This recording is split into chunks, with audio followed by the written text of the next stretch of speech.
Bom dia, chat. É o seu amigo Ivan das Naves de volta aqui na Twitch.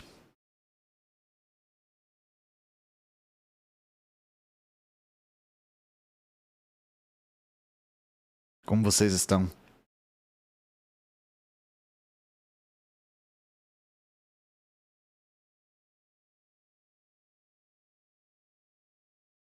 Estou me sentindo num churrasco.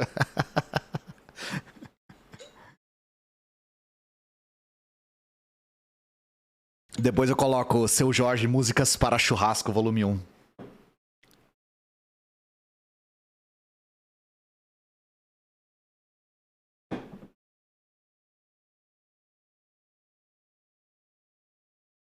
Uma boa octofeira para todos vocês.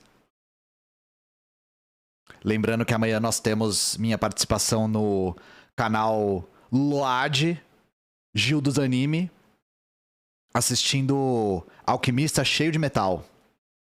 Pra falar um pouco mais de alquimia e coisas afim. A porrada tá lambrando nas Filipinas, tem que perguntar pro João que ele manja mais dessas coisas.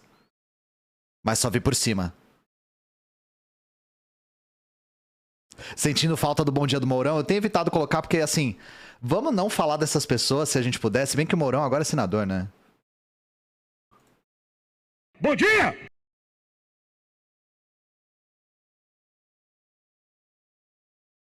Nas Filipinas, o espírito do Mao Zedong tá pairando. Os comunistas estão tocando puteiro lá.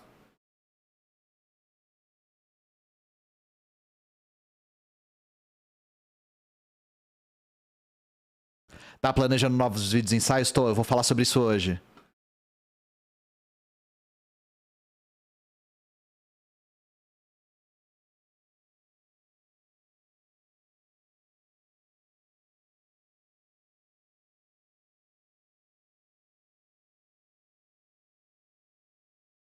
Certo?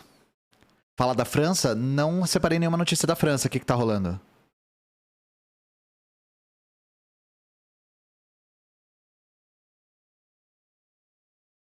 Da gatilho ouvir a voz do Mourão, pois é que é foda porque o cara é senador, né? Então.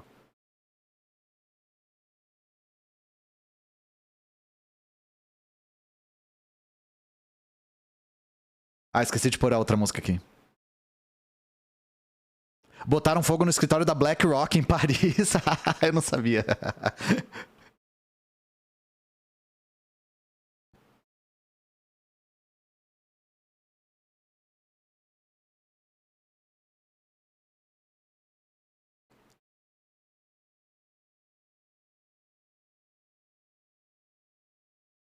Eu ouvi falar dessa coisa da Janaína. Eu procurei a notícia e não consegui encontrar. Depois eu... Caralho, tá chovendo doação. Será que ele disparou as doações da... Eu tô achando que isso aqui são as doações da arrecadação, gente. Deixa eu ver se é mesmo. Ele tá disparando as da arrecadação.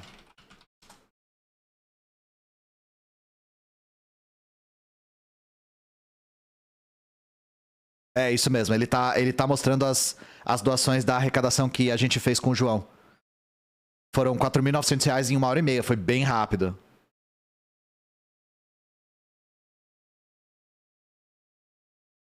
Recomenda algum livro ou artigo sobre trabalho análogo à escravidão com viés marxista? Sim.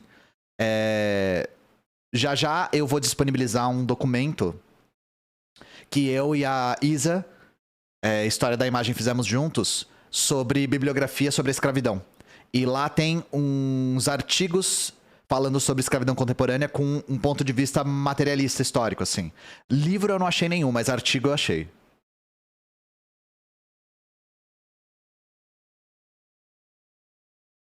Arrecadaram um aluguel e R$ 900, né?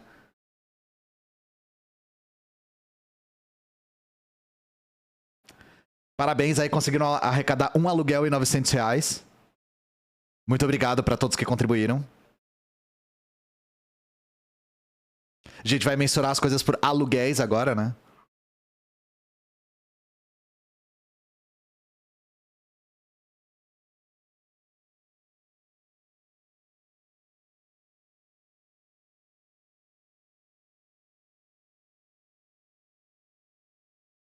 Eu não estudei o caso das Filipinas, gente. Não posso opinar. 4K limpo, é.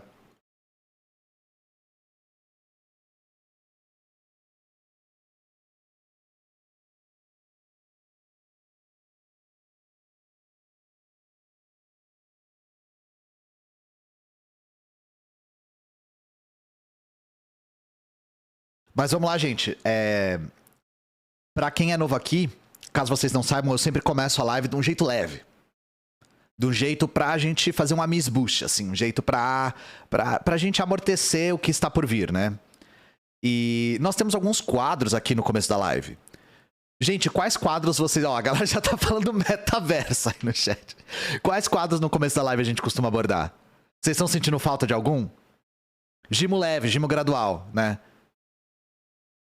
Gimo conta-gotas. Gimo floral de bar.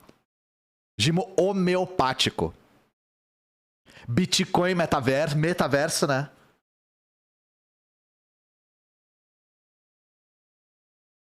É que a gente costumava chamar de... Meu irmão, na moral. Chat GPT tá começando a aparecer bastante, né? Então... Alguém já gongou aí no chat. Qual vai ser o tema de hoje? Aqui no bloco Meu Irmão na Moral.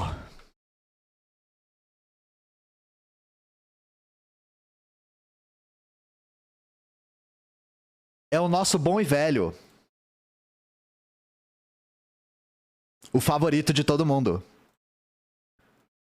Fala alienígena, português filho da puta.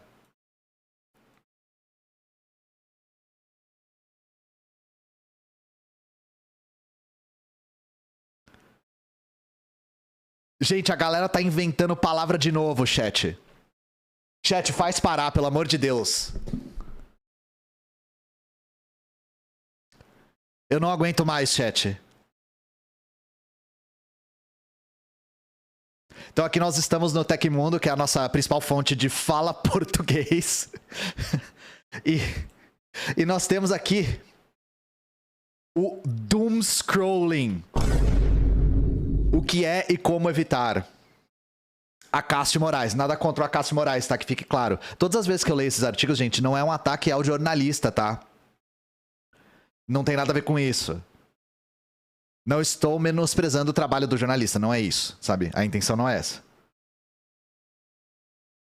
Ai, vamos lá, que esse aqui vai ser gostoso. Perder horas lendo notícias em redes sociais não é mais novidade pra ninguém. As plataformas digitais e seus algoritmos já têm lugar cativo nas nossas sociedades. Mas desde o início da pandemia de Covid, essa experiência não tem sido mais a mesma. Cada vez mais no Brasil e no mundo, as mídias transbordam de notícias ruins. São fatos escandalosos e desagradáveis, que despertam sentimentos incômodos e até mesmo traumas em nós. Nos últimos anos, navegar pelas redes tem sido sinônimo de chafurdar nesse meio. A tendência é tão comum que ganhou nome lá fora. Doom Scrolling.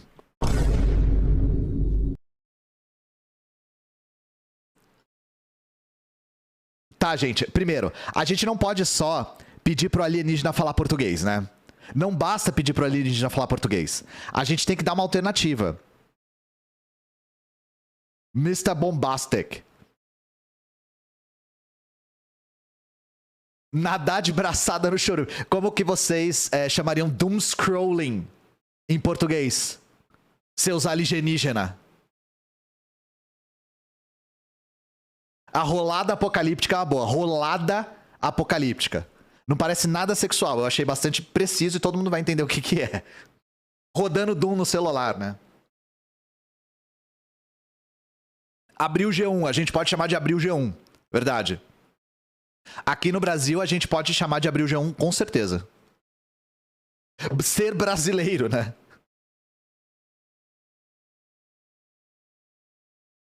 A rolada do juízo final.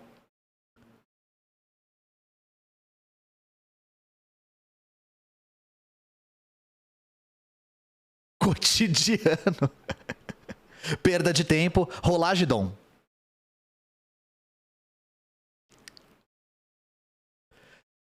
Ai, ai, gente. Vamos ler, porque eu acho que todo mundo já entendeu onde é que eu quero chegar com isso aqui. Em inglês, a palavra doom faz referência ao juízo final na fé cristã, mas também ganhou uma conotação moderna associada com destruição ou ruína. E scrolling é o ato de ficar passando pelas notícias ou publicações em redes sociais. Assim, o doom scrolling é a tendência, às vezes involuntária, de navegarmos por notícias ruins. Desde a ascensão do coronavírus, os brasileiros aumentaram o tempo na tela. Ficamos muito mais conectados e, de quebra, atento a informações com aumento de número de casos de surgimentos ou novas variantes. Mas não é só a pandemia que se alimenta, não é só de pandemia que se alimentam as tragédias. Pode ser de qualquer tema: política, guerra, tragédias naturais e crime. Começamos a navegar e de repente vemos nossa timeline repleta de notícias trágicas. A moça aqui não aguentando mais. Por pior que o hábito seja, podemos cair nele e uma parte da culpa é do nosso próprio cérebro. Nós somos programados para dar atenção ao lado negativo da vida. Esse é uma ferramenta evolutiva para a nossa própria sobrevivência. Isso aqui é uma delícia, chat. Vocês não adoram quando misturam uma espécie de pseudociência com evolucionismo chinfrim, assim, para tentar explicar alguma coisa que claramente é culpa do capitalismo? Isso aqui até parece, com as devidas proporções, a maneira como os Red Pill falam. Falando, não, porque o homem faz isso, porque na época das cavernas a gente fazia não sei o que lá. E tipo, uma espécie de ciência antropológica nada a ver, tirada da cabeça do maluco, sabe? Totalmente baseada nos Flintstones. Para os nossos antepassados, olha só, para os Flintstones, hein? Prestar atenção aos acidentes que aconteciam à sua volta era a principal forma de aprender a evitá-los. Aos poucos, com a evolução, fomos aprimorando nossa antena para desastres. Olha só, gente, tá tudo dentro da cabeça de vocês. Tinha a ver com a gente fugir de onça. Antropologia na Unicu, seja único, seja Unicu.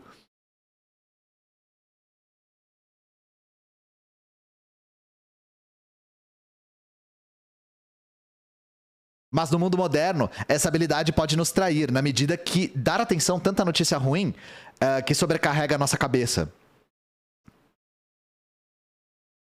Tá escrito errado aqui. Na medida que dar atenção a tanta notícia ruim que sobrecarrega a nossa cabeça. Enfim.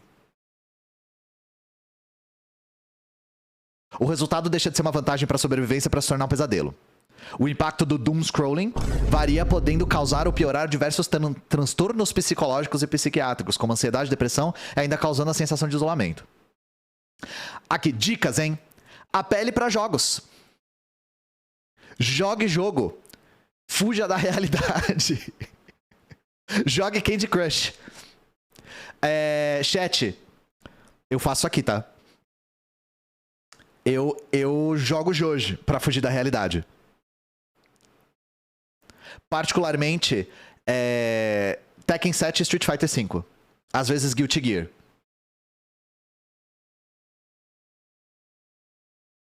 Jojo, exatamente. Bloqueie as redes, isso aqui eu concordo. Tamo junto, isso aqui eu concordo totalmente. E bloqueie particularmente uma rede chamada Toilder. A vida de vocês vai ficar muito silenciosa.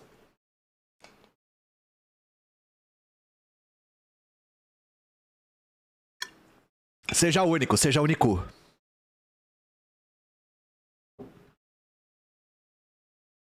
Encontre um novo hobby. Que tal o seu novo hobby ser jogos de celular? Busque histórias mais positivas. Exercite-se mais. Eu dou uma dica aqui. Escreva capivara e vá na aba notícias do Google. É uma coisa que eu costumo fazer. Aí você acha notícias de resgate de capivara, geralmente. Ou seja, salvem as capivaras.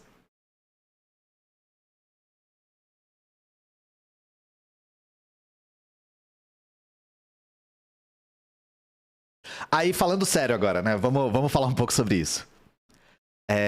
Tirando o fala alienígena aqui, uma coisa que me perguntam com muita frequência Ian, como é que você consegue manter a sua sanidade lendo tanta notícia ruim pro trabalho? Porque assim, eu não tenho muito a escolha de falar, gente, eu não vou ler notícia essa semana, eu tô me sentindo mal. Meu trabalho é ler as notícias, eu tenho que ler todos os dias. Só que eu vou confessar uma coisa pra vocês, gente. Eu não me sinto tão mal, não.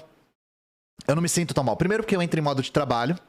Então eu sinto que quando eu leio essas notícias, a minha obrigação é informar vocês a respeito delas. E não só informar, mas comentar acerca delas. Só que tem uma outra questão. Eu já senti essa angústia no passado. E eu não sinto mais essa angústia justamente porque eu sou comunista. O que eu quero dizer com isso? Antes, quando eu via notícias ruins, lá por volta de 2013, um pouco mais pra frente, na época do impeachment, a única coisa que eu conseguia sentir era angústia. Uma espécie de sensação de que nada pode ser feito, de que a gente tá de mãos atadas e tal. Essa sensação de angústia passou quando eu descobri o que é o comunismo de verdade. Porque agora não só eu vejo os problemas, como eu sei exatamente o que a gente tem que fazer. A gente enxerga a solução agora. O que não quer dizer que a solução é fácil, o que não quer dizer que ela vai ser rápida. Mas agora ela pelo menos existe. Antes, na minha cabeça, a solução não existia. É uma sensação verdadeira de realismo capitalista. De que agora o sistema é esse. Ele é uma tragédia e a gente só tem que aprender a lidar com a tragédia. Então muita gente reporta isso falando sobre a eleição do Bolsonaro. Uma sensação de completa apatia, sabe? Uma sensação de completa falta de perspectiva mesmo. De nem se sensibilizar com essas coisas por não ver solução. E quando você não vê solução, se sensibilizar, a única coisa que te gera é sofrimento. Só que agora, quando a gente vê o sofrimento, a gente sabe exatamente a causa dele. E não só a causa, a gente sabe a solução.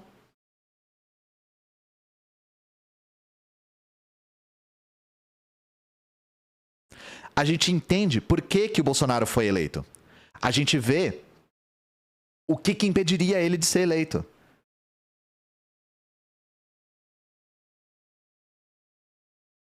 Então, nos organizarmos, analisarmos a realidade sob o prisma materialista, entendermos mais da história e analisarmos os países que romperam com esse sistema, nos dão perspectiva. Antes eu sequer tinha perspectiva. Quando você fica fadado a abraçar projetos reformistas, a gente começa a ver que o reformismo é muito limitado, sobretudo em casos como a eleição do Bolsonaro. Porque o que o reformismo sofreu depois do impeachment da Dilma? Tudo que o reformismo trouxe foi destruído em questão de pouquíssimo tempo. Alguns anos foram capazes de destruir, reverter tudo, inclusive deixar até pior. Saber que você tá dando passos mesmo que pequenos dá uma satisfação. Exatamente, antes a gente não tava dando passo nenhum. Não que as pessoas não estivessem, mas eu não via esses passos. Eu não via pra onde andar. Inclusive ser niilista, não vou entrar no mérito do rigor da palavra niilismo aqui, mas ser uma pessoa desesperançosa, digamos assim, era a única solução. Entenderam? Por isso que eu trouxe essa coisa do doom scrolling, para além do para de inventar palavra, pelo amor de Deus, né? Para de importar palavra da gringa. As soluções todas são, resolva isso dentro de si próprio.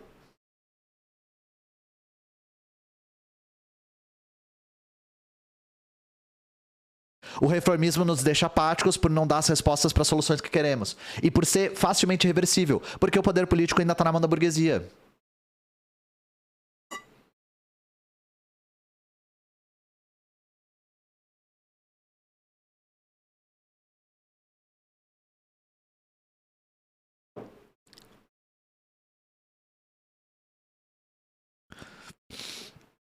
Sacaram? Era esse comentário que eu queria fazer lendo aqui. Porque a gente vê aqui que todas as soluções aqui são... resolva-se com a sua própria cabeça, sabe? Tipo, tome medidas individuais para resolver o problema dentro de você e para não sofrer.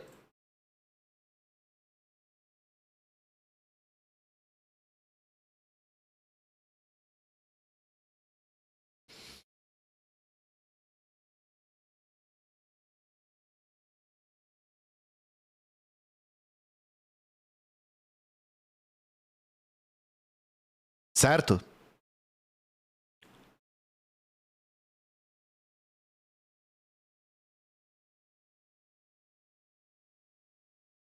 E é isso, gente. O que a gente tem que aprender e o que a gente tem que fazer é organizar nossa classe. A maior parte desse país é trabalhador. Os trabalhadores sabem do que eles precisam. A gente só precisa organizar. Só, né? O que se precisa fazer é organizar, né?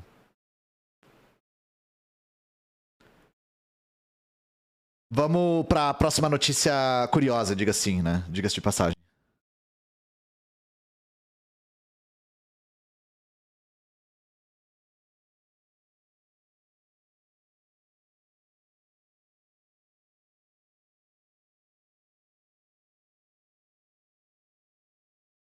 Então vamos lá.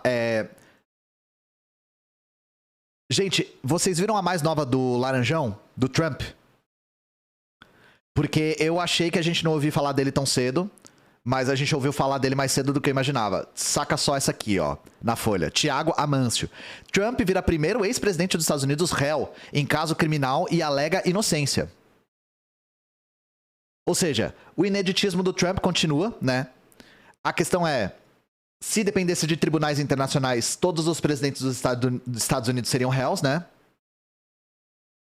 Nós teríamos Obama, teríamos Bush, teríamos Clinton, teríamos outro Bush, teríamos Reagan, teríamos Carter, teríamos Nixon, teríamos Johnson, teríamos Kennedy, todos, tá? Todos. Todos são criminosos de guerra. Mas o Trump conseguiu fazer a questão ficar mais Al Capone das ideias, né? Tipo, nível sonegação de imposto, sabe? Então vamos lá. Donald Trump adicionou mais um aspecto de ineditismo, nossa, a mesma palavra que eu usei, à sua carreira política nessa terça-feira, quando se tornou o primeiro ex-presidente dos Estados Unidos réu por uma acusação criminal, feito que soma a lista de ter sido a primeira pessoa eleita à cadeira máxima do país sem experiência anterior em cargo público, e o primeiro a ser alvo de um processo de impeachment na Câmara 2 vezes. No mais recente ato de sua pré-campanha para a Casa Branca no ano que vem, o republicano deixou a Trump Tower por volta das 1 da tarde. Das 13 horas, tá escrito aqui, né? No horário local. Ergueu o punho em gesto que faz desde que assumiu a presidência em 2017 e foi à corte no sul da ilha de Manhattan abarrotado de jornalistas. No jargão americano, para ser detido após se entregar à justiça, o que significa que foi fichado pela polícia e ouviu as acusações de que é alvo no caso que envolve a compra do silêncio de 3 pessoas. Uma dessas pessoas, gente, era como diria o... Quem que falou? Acho que foi o Heinz, atriz pornô. Era o Heinz? Da Mia Khalifa? Ou era o Seu Vinagre? Qual dos dois era, gente? Me lembra aí. Eu não lembro da primeira temporada da CPI. Era o Heinz, né? A atriz pornô. 2 delas são mulheres que alegam ter tido um affair com ele. A atriz pornô Stormy Daniels e a ex-modelo da Playboy Karen McDougal, segundo a imprensa americana. Daniels recebeu 130 mil doletas limpo e McDougal 150 mil doletas limpo. Pra quê? Pra comprar o silêncio delas pra elas não falarem. Não, o Merval é ator pornô. Ator pornô. O Heinz é atriz pornô. Cadê, ó?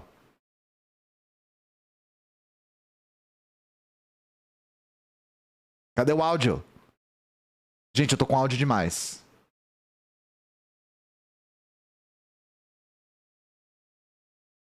Aqui, ó. Ator pornô. Esse é o Merval. Meu silêncio ninguém quer comprar. Então, foi isso, gente. Foram quase 300 mil doletas higienizadas pra comprar silêncio. A terceira pessoa que recebeu 30 mil... Ah, então deu 300 mil, né? É um porteiro da Trump Tower, que afirmava que o republicano teve um filho fora do casamento. Eles teriam recebido dinheiro de advogados do então candidato, e os gastos foram lançados como despesas jurídicas, o que seria uma maquiagem de gastos de campanha, segundo investigações. Por isso que eu tô falando que isso aqui é meio Al Capone das ideias, gente. De tudo que o Trump fez, ele tá sendo... ele é réu por conta da coisa mais assim... não vou dizer que não é crime, mas mais inesperada, sabe? A coisa mais inesperada, não é bobo, eu não queria diminuir a questão de comprar o silêncio de uma pessoa, sabe? Mas uma coisa, sabe, porra, ele cometeu crimes muito mais graves, né?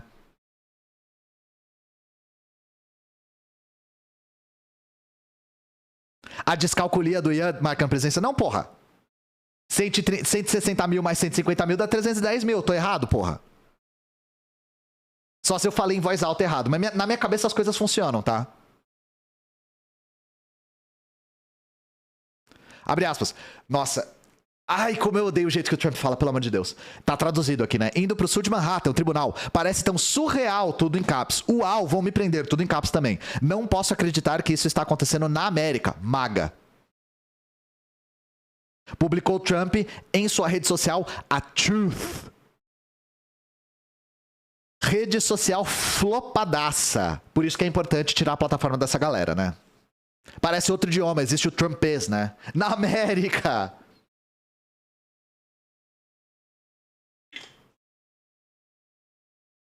Que crimes ele cometeu? Pô, instigar um golpe de Estado através do Capitólio. O cara sofreu 2 impeachments.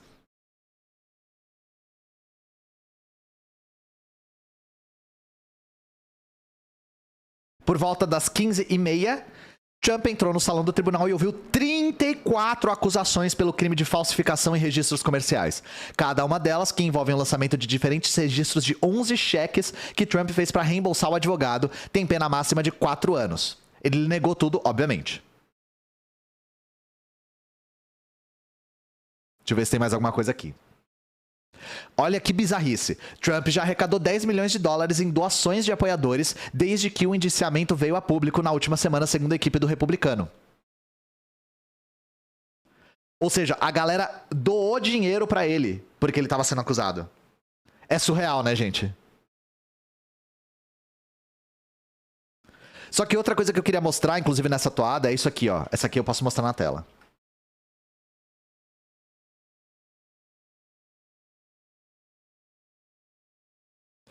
Indiciamento amplia as chances de Trump entre os republicanos. O cara caiu pra cima, gente. Transformado em réu, o ex-presidente se fortalece diante do partido e consolida posto claro favorito para as primárias. Sandra Cohen aqui no G1. Ou seja, cair pra cima é o nome disso. Crescimento em V do Paulo Guedes, exatamente. Donald Trump adentra o tribunal de Manhattan com o título de primeiro ex-presidente americano indiciado, pela história dos Estados Unidos. Mas ainda mais fortalecido pela base republicana. Desde que o grande júri o transformou em réu, na semana passada, suas chances para assegurar a candidatura do partido à Casa Branca se ampliaram, assim como a arrecadação dos fundos da campanha. Gente, é o que o próprio Trump disse. Eu podia atirar em alguém em praça pública que eu não ia perder nenhum eleitor.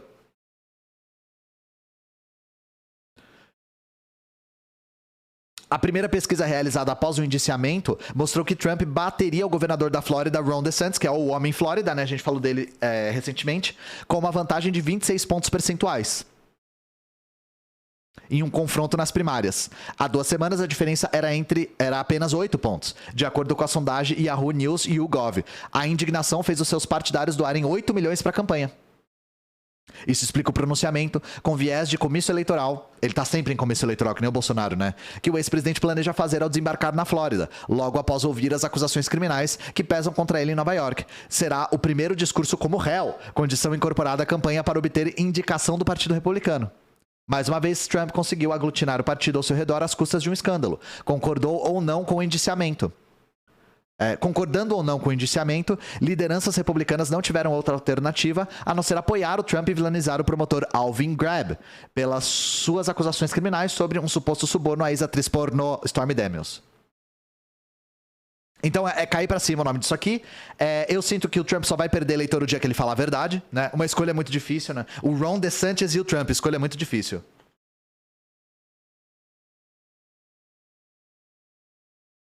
Famoso Xandão do Zewa,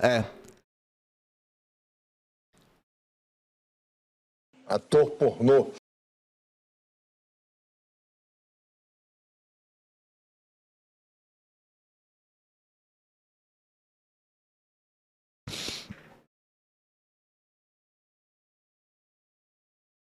É isso, gente. Então, a mais nova do Laranjão aqui. E, novamente, é foda. É difícil. É difícil tancar os Estados Unidos.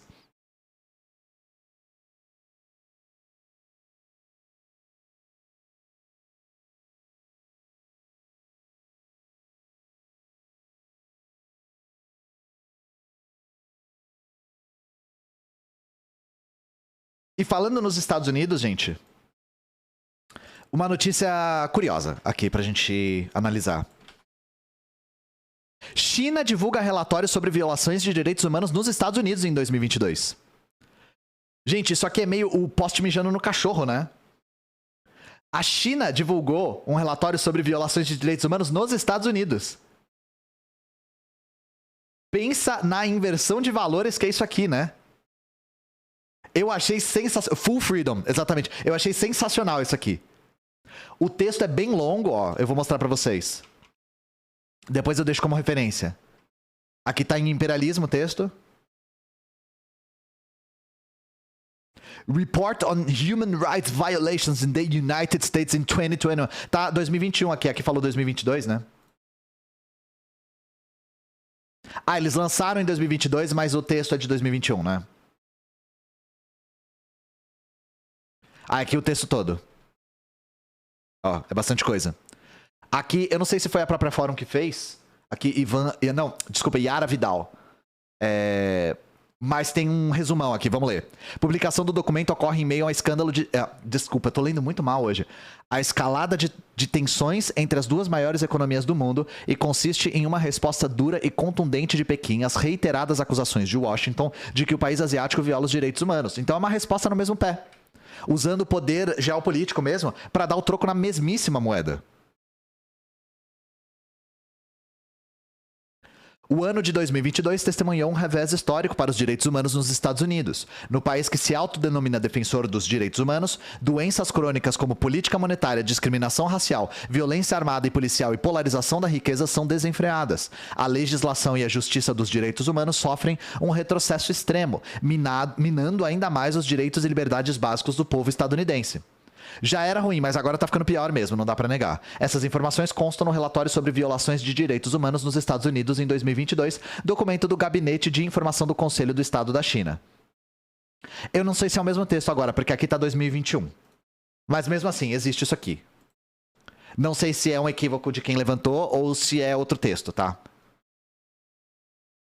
Nós temos aqui, ó, violência armada.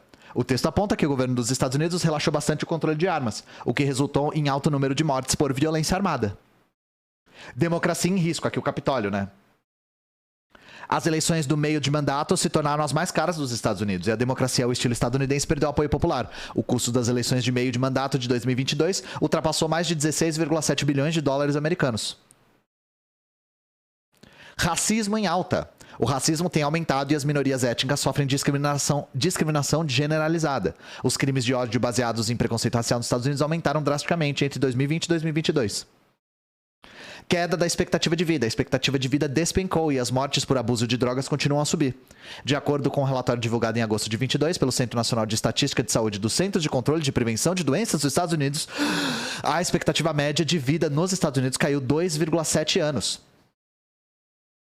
O número de estadunidenses que morrem de abuso de drogas e substâncias aumentou dramaticamente.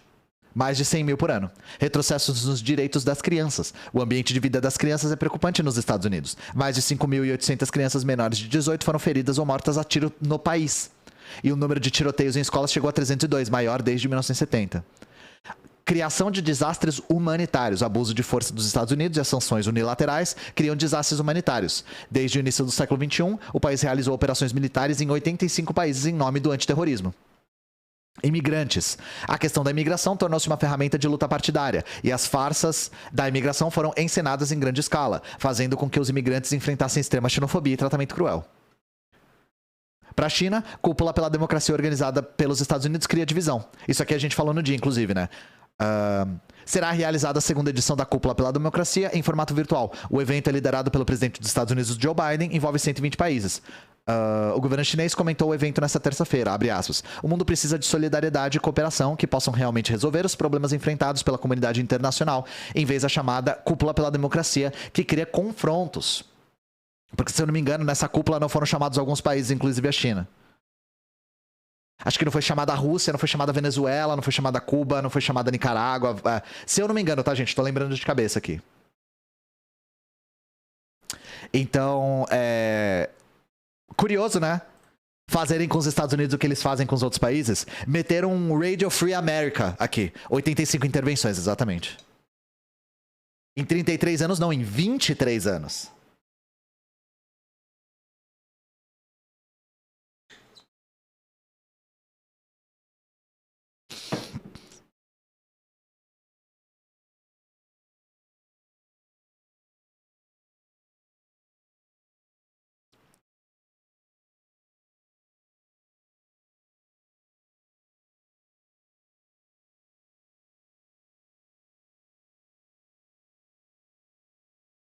A expectativa de vida não caiu por conta da Covid? Mesmo que for, por que essa mesma expectativa de vida aumentou na China nesse período?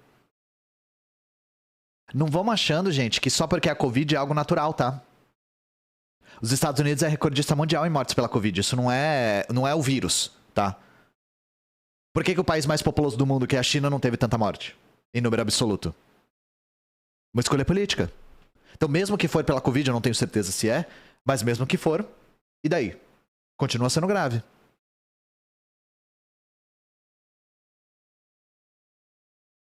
A China é ruim nesse trabalho. Meteram o Radio Free America e não mentiram nenhuma vez. Porra, pior que você tem razão. Pô, os caras fazem um relatório sobre os Estados Unidos e não mente nenhuma vez. Não mete um fonte anônima nenhuma vez. Não mete nem um ouvi dizer que eu ouvi dizer. Porra, é sacanagem, né, velho? Os caras estão fazendo o trampo errado. Eles falam que a China esconde os dados. Eles falam, difícil é provar, né?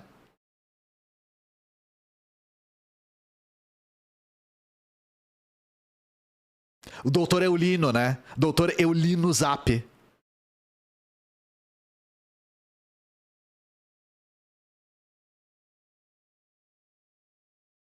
Sobre cálculo econômico no socialismo, tem um vídeo do Humberto Matos sobre. O Humberto Matos entende muito mais de economia. E se você quiser uma referência, tem o livro de economia política da União Soviética, o Manual de Economia Política da União Soviética. E lá tem um livro inteiro só sobre modo de produção socialista. E lá eles falam sobre a coisa do cálculo econômico. Mas eu vou deixar isso... Desculpa, eu vou deixar isso na mão de quem entende mais de economia do que eu.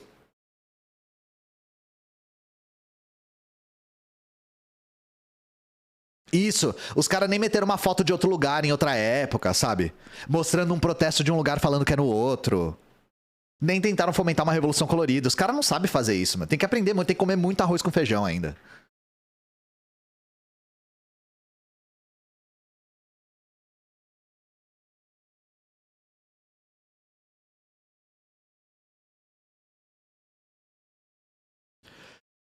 E continuando na toada internacional, por mais que eu fale de notícias internacionais geralmente no final, eu achei essa aqui curiosa, né? Porque tem muito a ver com tudo que a gente tá falando. 7 anos após o Brexit, Reino Unido tem a inflação mais alta em 4 décadas. Gente, eu tenho uma música pra ilustrar isso aqui. Ora, se não são as consequências das minhas próprias atitudes. Ora, se não são as consequências das minhas próprias atitudes. Ora, chat. Ora. Se não são as consequências, não é mesmo? Quem diria que a saída do Reino Unido da União Europeia, baseado quase que puramente em racismo e xenofobia, ia causar impacto econômico, não é mesmo?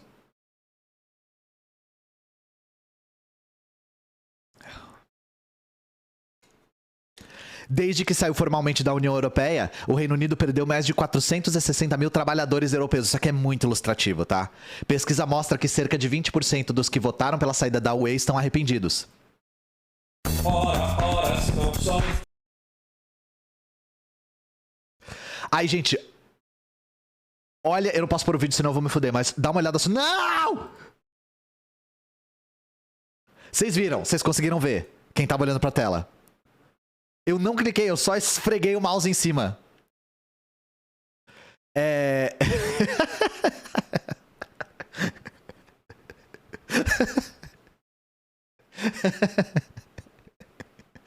Eu quase fui de Globo News aqui. Quase fui de Jornal Nacional. Ai, caralho. Tinha uma foto de uma prateleira vazia. Ai, meu Deus. Foi de Plim Plim, né? Eu quase fui de Casimiro. Foi bom enquanto durou a live, chat. Ora, se não são as consequências. Ai, meu Deus. Eu só queria dizer que, imagina se fosse num país socialista. Ficam falando de escassez o tempo todo, mas quando é no Reino Unido, aí tem que ver, né?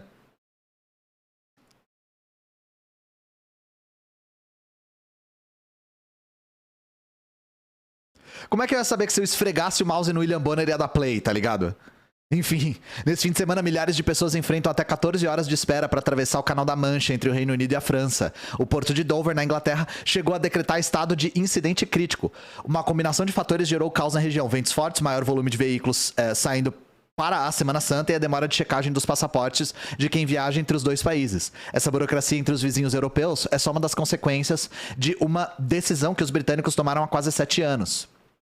O Reino Unido enfrenta uma crise que pode ser explicada com a ajuda de um tomate. A fruta com cara de legume entrou em racionamento nos mercados britânicos. Em algumas redes, mesmo com um limite de venda por cliente, as prateleiras ficam vazias. Ah, se fosse na Coreia, meu amigo! Meu amigo! Vocês já viram aquelas fotos de gente falando assim: minha mãe, depois de sair da Polônia, depois da Romênia, segurando o seu primeiro abacaxi. Ah, tá. A gente vai tirar um britânico, botar ele em outro país e falar assim: meu pai britânico segurando seu primeiro tomate, né? Radio Free UK imediatamente. 2 pesos e 2 medidas pra caralho isso aqui. Meu Deus, como é triste o capitalismo, né? Você não pode nem comer tomate. A especialista em gestão de abastecimento Fernanda Partridge afirma que a escassez é consequência de um emaranhado de problemas. A onda de calor na Europa, que prejudicou as plantações, a pandemia que desestabilizou as cadeias produtivas, a guerra na Ucrânia que disparou os preços da energia dos fertilizantes. Ela afirma que o Reino Unido até poderia ter driblado parte dos impactos se não fosse o Brexit. Em uma votação apertada em 2016, os britânicos decidiram deixar a União Europeia, criada para integrar o continente e facilitar o trânsito de mercadoria de pessoas. Gente, o grande problema disso aqui é que isso teve apoio popular muito baseado em racismo. Foi uma campanha muito baseada em desinformação, muito capitaneada pelo Boris Johnson, e que tinha como seu pilar argumentativo frear o fluxo de imigrantes. Porque a União Europeia estava facilitando demais a entrada de sírios, a entrada de africanos, a entrada de latinos, etc. E que isso fazia com que eles fossem para o Reino Unido sugar o trabalho deles. E meu Deus do céu, e blá blá blá. Tá? Então o alicerce foi muito esse. Tirando toda a questão econômica que era muito falseada. Com dados econômicos a respeito de quase como o argumento de quem é separatista do Sul.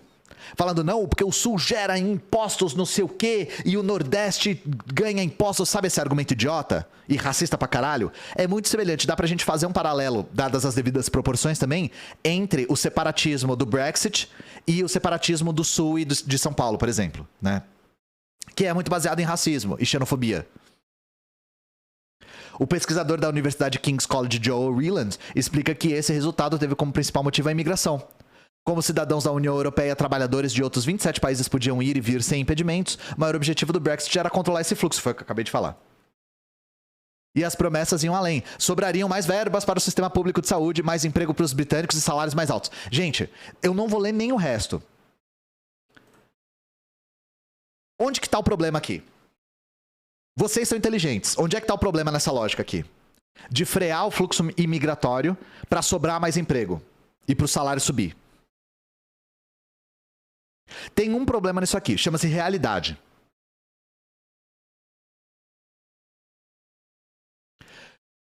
Todos os lugares que tem imigração, a economia cresce.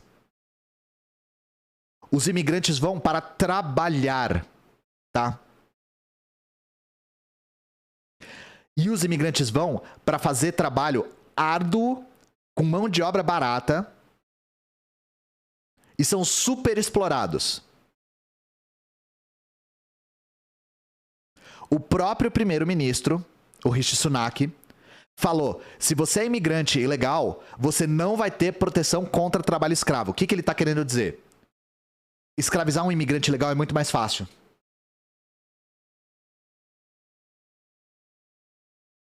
É por isso que há uma resistência de legalizar essa imigração.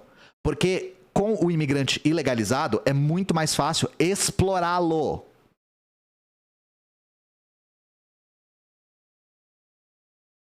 Só que vamos lá, vamos ver as consequências das próprias atitudes do Reino Unido. 7 anos depois, vemos que não é a realidade. Quem diria, né? Afirma o pesquisador. Nos últimos meses, o que se viu foi a greve na saúde, nos transportes e vários setores. Desde que saiu formalmente da União Europeia, o Reino Unido perdeu 460 mil trabalhadores europeus. E apenas 30% dessa força de trabalho foi compensada com gente de outros países. Quem diria que os imigrantes fazem trabalho? E quem diria que o mundo é criado pelo trabalho?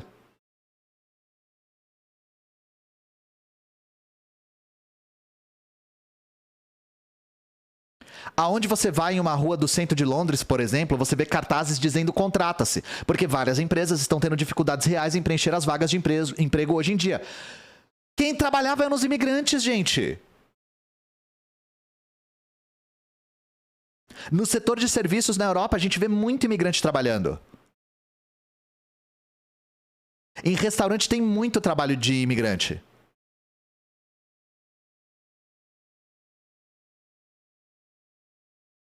Então parece aqui que os britânicos estão descobrindo pela primeira vez que quem move o mundo é o trabalho. Quem move o mundo são os trabalhadores. O que move o mundo é o trabalho. Tá aí o mais empregos, exatamente. Tá aí o mais empregos.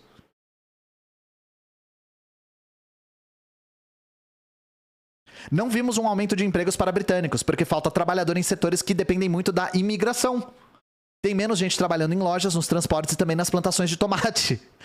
Quando o Reino Unido era parte de um mercado único, as empresas contratavam europeus com facilidade. Agora elas precisam trazer trabalhadores de mais longe, como Nepal, de países como Nepal, da Commonwealth, entre aspas, né? E acabam arcando com mais gastos com vistos de trabalho.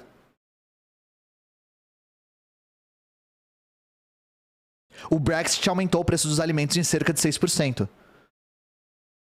20% dos que votaram pela saída da União Europeia estão arrependidos. Então, gente, claro que a gente tira sarro assim da idiotice que eles fizeram, mas eu vou falar uma coisa. Boa parte dessas pessoas foram induzidas ao erro por conta de uma campanha de desinformação de cunho racista e xenofóbico. Verdadeiramente, tá? São pessoas todas trabalhadas no Borizap, né? A gente chama aqui de Bolsozap, era o Borizap lá. Gente recebendo informação dia sim, dia também a respeito de como a imigração tá roubando emprego e islamizando o país e blá blá blá. Então, assim, sendo realistas, são pessoas que foram induzidas ao erro.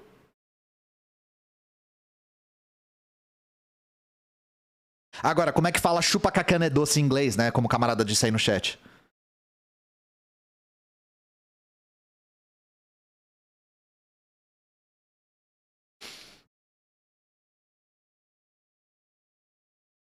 Então é isso, né? Suck that the sugar cane is sweet.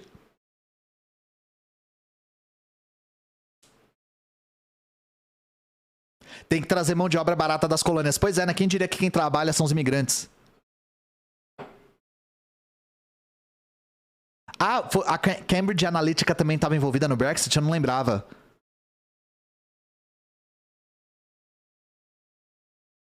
Verdade, pode crer. They took her gerbs, né? Como tem aquele episódio do South Park, took her gerbs.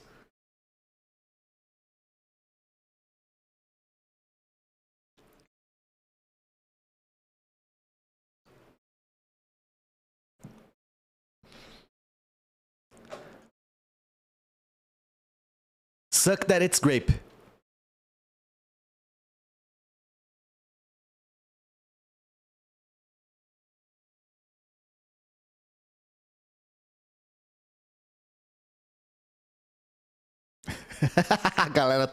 A galera tá falando inglês aí no chat, né?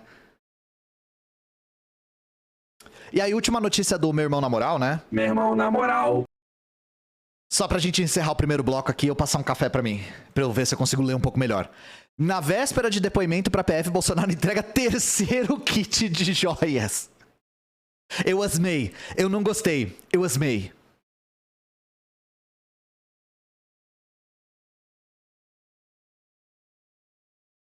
Não podes comer tosmate mais. Só massuim. Eu asmei. O cara não para de... O cara não para de esconder joia no cu, velho. Bolsonaro é o revendedor da Vivara, né, mano? Corruapto. A defesa do ex-presidente entregou nessa terça-feira um pacote de joias recebidas em 2019, no mesmo local em que foi devolvido outro pacote em março em Brasília. O cara tá escondendo joia debaixo do colchão há anos. Não, G1, pelo amor de Deus, velho. A defesa de Biru Leib entregou nessa terça-feira um pacote de joias recebido pelo ex-presidente em 2019, em viagem feita ao Catar e Arábia Saudita. O pacote inclui abotoaduras, anel e outros itens de ouro e brilhantes. Cara, o maluco é um corvo que fica pegando coisa brilhante e escondendo no ninho, velho. E vai ser... Vocês sabem o que vai ser? Crime ocorre, nada acontece, pão com leite condensado. É isso sempre, sabe? Crime ocorre, nada acontece, farofa no colo.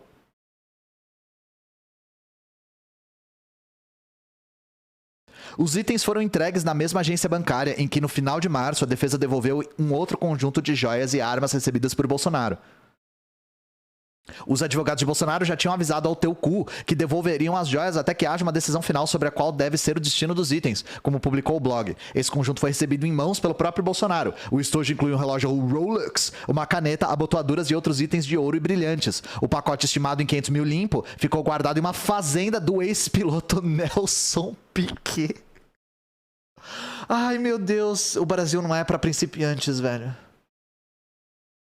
O cara escondeu joia na fazenda do Nelson Piquet, cara, eu não consigo acreditar nisso, velho.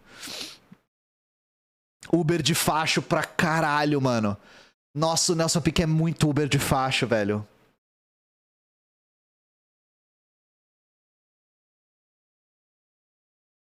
O cara é um guaxinim, velho, que fica pegando coisa e guardando.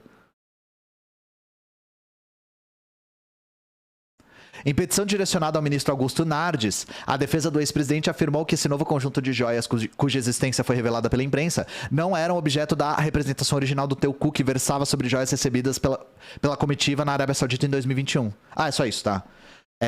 Bom, eu não investiguei muito mais a respeito disso. Eu só achei que, tipo, o cara não para de cagar joia escondida, sabe?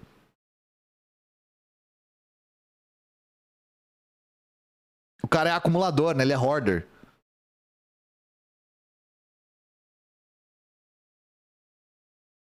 Nelson Piquet é dirigente de carro, né? Ele pratica vroom vroom, né? Como é que é? Não sei se é Fórmula 1, se é Fórmula Indy, Fórmula NASCAR, Need for Speed, Burnout Paradise, não sei o que é.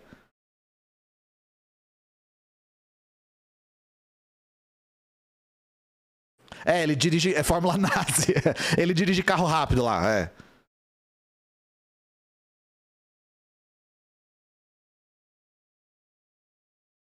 não sei qual versão do Mario Kart ele fez parte, mas ele é Uber de facho, isso é verdade.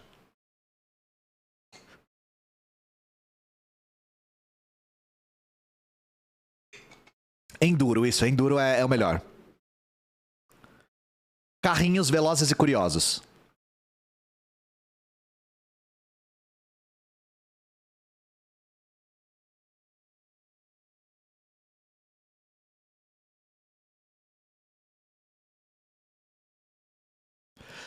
Ian, você poderia falar sobre a política de armamento da classe trabalhadora? Pera aí, eu tenho algo pra falar a respeito disso.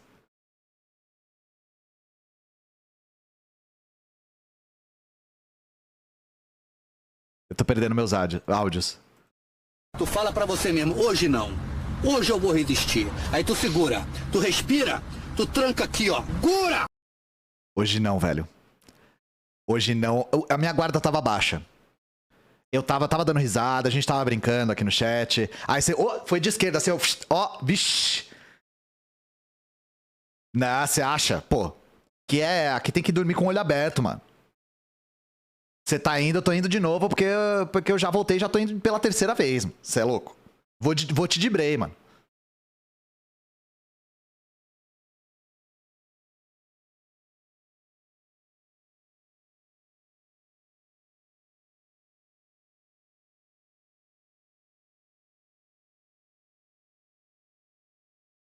Gente, eu vou passar um cafezinho aqui pra mim, e aí a gente já passa pras próximas notícias. Eu vou só antecipar pra vocês verem a importância da questão e não irem embora. Lembra que a gente falou da suspensão da aplicação do ensino médio, né? E eu falei pra vocês fazerem o L com calma. Faz o L com parcimônia. Então, saiu essa portaria. E essa portaria é uma porcaria. Eu falei, eu alertei para fazerem o L com calma e com lentidão. A gente vai ler a portaria e eu vou mostrar pra vocês qual é o problema. Corroborando novamente com a minha visão de que o Camilo Santana não tá nem um pouco disposto a ajudar e não tá nem um pouco disposto a fazer o que a classe tá demandando, tá?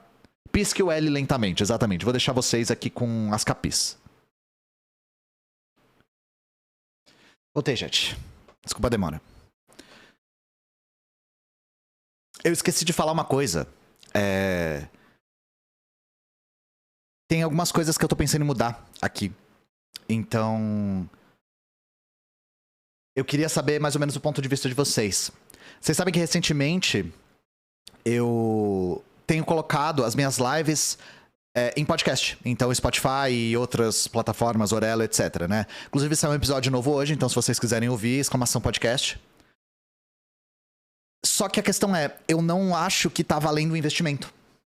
Porque, apesar de ter uma quantidade de reproduções boa, eu tenho mais reproduções em outras plataformas. Então, o TikTok, o Instagram, a Twitch e o YouTube rendem bem mais pra mim. O que eu tô pensando em fazer é parar de fazer o podcast, mas no lugar investir o que eu tava investindo no podcast em outra coisa. E eu tô pensando em contratar alguém pra me ajudar com pesquisa. Custa, tem que pagar pro editor fazer. E eu sempre tento pagar o máximo possível, assim que eu consigo, né? Pra prestigiar o trabalho dos camaradas. Mas eu tô pensando em investir nisso, por quê? Porque todas as vezes que eu faço lives pesquisadas, vocês gostam mais. Dá pra ver nas lives que tem roteiro, que tem ensaio, sempre dá mais view. O que pra mim é um sinal de que o pessoal gosta bem disso, sabe? Então eu tô pensando em contratar pesquisadores pra me ajudar pra aumentar o fluxo de trabalho. Aí eu acho que é isso que eu vou fazer, tá, gente? Porque a minha ideia no começo era estar em todas as plataformas, mas eu tô começando a não achar que isso tá valendo a pena. Então eu tô pensando em pegar essa grana e investir em outra coisa. Pagar pra uma galera me ajudar com pesquisa. Porque aí eu consigo ter um fluxo de trabalho mais constante e fazer coisas com mais rigor, né? Fazer tudo sozinho é difícil. É difícil. Até agora eu tenho feito tudo sozinho do trabalho de pesquisa e apresentação, sabe? E escrever roteiro, etc. Igor 3K e Ian 4K, né? Ter a opção de consumir por plataforma de podcast é sempre bom? Pois é. Mas a questão é, se eu invisto numa coisa, eu deixo de investir em outra, né? Eu sou só uma pessoa, então eu não consigo fazer tudo ao mesmo tempo, né? Talvez no futuro, se eu continuar crescendo e etc, eu consigo pegar e investir em outras coisas, né? Aí eu consigo ocupar todos esses espaços.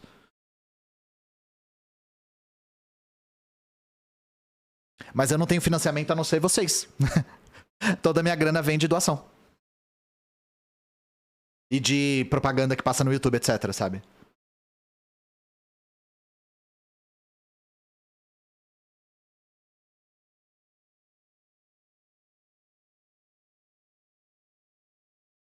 Aí, o próximo vídeo que eu tô fazendo, que é um ensaio menorzinho, vai ser sobre o projeto de branqueamento da população. Por quê? Porque eu fiz um TikTok sobre isso e a galera gostou bastante e muita gente não tinha ouvido falar disso. Não tinha ouvido falar que existia um projeto de branqueamento da população. Eu já escrevi parte, mas eu tô achando coisa nova. Então eu vou demorar um pouquinho mais pra fazer porque eu tô achando muita coisa interessante e tô vendo a profundidade desse projeto no Brasil. Aí, você tem emprego fora da criação de conteúdo? Não. Eu só crio conteúdo. É a minha única fonte de renda. Como esse tema é muito importante para a história do Brasil, e pelo que a gente tá vendo é pouco falado, eu vou me dedicar mais a isso para trazer mais informações sobre isso. Certo? Faz novela no Quai, pois é.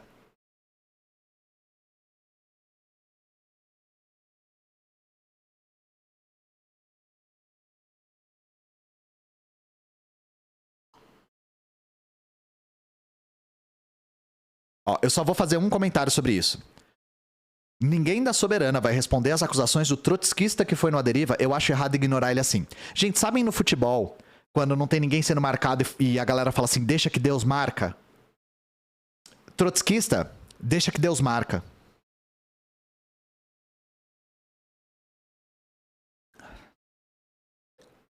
Vou continuar fazendo meu trabalho e isso é a coisa mais correta que eu posso fazer pra responder, entre aspas, esse tipo de gente.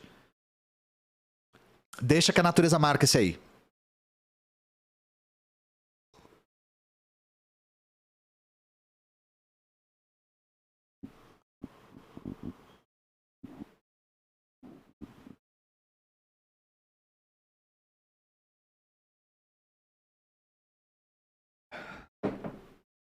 Certo?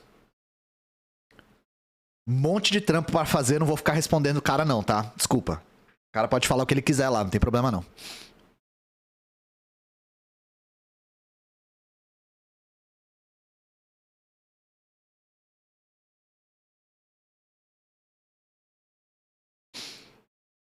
Vamos lá. Vamos passar pra notícia talvez mais relevante que a gente vai falar hoje. Então, gente, nós falamos para você fazer o L com parcimônia. Porque o governo ia publicar uma portaria suspendendo o cronograma do novo ensino médio. Então nós temos aqui, né? O governo publica a portaria com suspensão do cronograma do novo ensino médio. Só que saiu essa portaria. E a gente foi ler. E essa portaria é uma porcaria.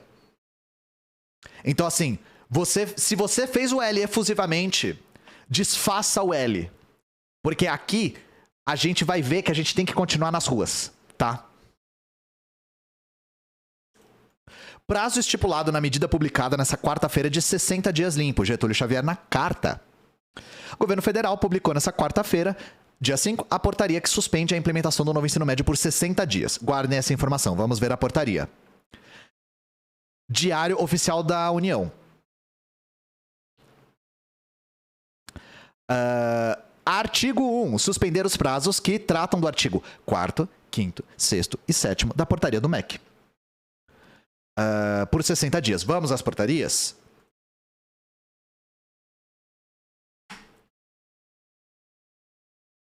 E aí eu vou mostrar pra vocês qual que é o problema.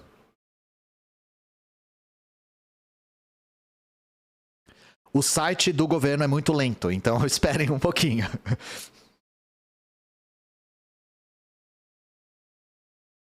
Vamos lá, eram os artigos, ó. 4, 5, 6, 7. Vamos lá, vamos pro 4. Artigo 4º. A implementação nos estabelecimentos de ensino que ofertam o ensino médio dos novos currículos, alinhados à BNCC e aos itinerários formativos, obedecerá ao seguinte cronograma. No ano de 2020, elaboração dos referenciais curriculares dos estados e do Distrito Federal, contemplando a BNCC e os itinerários. No ano de 2021, aprovação da homologação dos referenciais curriculares pelos respectivos conselhos, blá blá blá. No ano de 2022, implementação dos referenciais curriculares no primeiro ano do ensino médio. No ano de 2023, implementação dos referenciais curriculares do primeiro e segundo ano do ensino médio. No ano de 2024, implementação dos referenciais curriculares em todos os anos do ensino médio. Já dá pra ver um problema aqui. Chat, nós estamos em 2023. A portaria suspende o artigo 4º por 60 dias. A maior parte disso aqui já foi feita. A maior parte já foi feita. Suspender isso aqui por 60 dias não vai mudar. E essa terceira etapa, essa quarta etapa, desculpa, de 2023, já tinha começado a ser feita. Gente, por 60 dias, as escolas não vão parar de aplicar esse currículo e depois voltar. Isso aqui não tem efeito imediato. Suspender esse artigo 4º não faz diferença na prática. E vocês vão ver que os outros são assim também. Ó, o 5º. Cronograma referente aos materiais e recursos didáticos. Materiais, né? 21, escolha. 22, escolha. 23, escolha e distribuição. Já foi distribuído. Mesmo o de 2023, a escolha e distribuição das obras já foram feitas. Então, suspender isso aqui mesmo para 2023 por 60 dias não faz diferença. Já foi distribuído o material.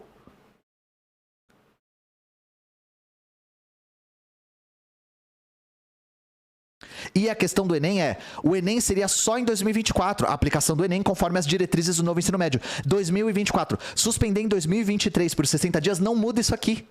Isso aqui já estava previsto para o ano que vem. Ou seja, por que isso aqui aconteceu? Para apaziguar as manifestações. Isso aqui não tem efeito prático. Essa portaria é uma porcaria. E por quê? Porque o Camilo Santana não quer revogar o novo ensino médio. Ele só queria que as manifestações dessem uma freada. O que a gente tem que fazer? Explicitar o charlatanismo dessa portaria. Porque essa suspensão aqui por 60 dias não afeta o novo ensino médio. O negócio já está fechado, exatamente. E sim, o material é um absurdo. Algum dia eu trago aqui o material para ler para vocês. Então, desfazo ele, porque a gente ainda tem que ir pra rua e ainda tem que manifestar. E depois de 60 dias, isso aqui tudo volta.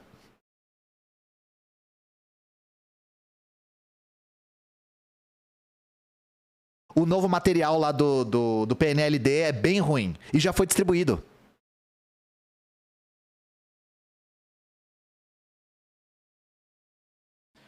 Então, eu precisava fazer essa atualização porque a gente podia ter se precipitado. Eu falei isso no dia.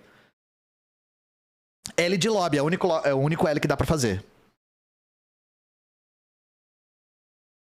Exatamente, eles estão ganhando tempo em cima da galera e desmobilizando as manifestações. Isso aqui é golpeta.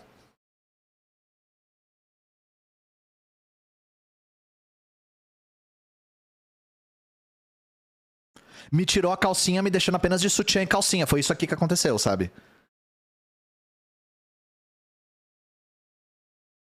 Foi L de Luciano Huck, né?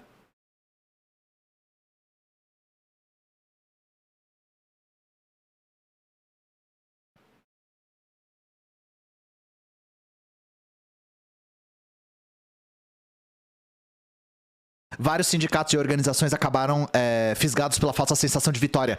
Aí, gente, eu peço pra vocês, se vocês são da área, eu vou disponibilizar as notícias aqui. Se vocês são da área, divulguem isso, tá, gente? Divulguem o charlatanismo que é essa portaria. Por favor, tá? Não deixem a galera achar que a gente venceu. A gente não venceu.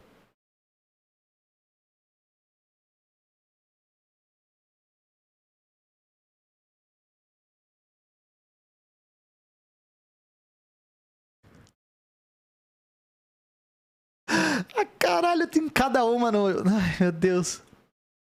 Ó, essa aqui é que é entretenimento de live. Nós temos um indivíduo no chat, usuário suspeito, vírgula, monitoramento. Não precisa me chamar de camarada. Ser camarada é bom com gente honesta e não gente como História Pública ou Gaio Fato, que apunhala os outros pelas costas.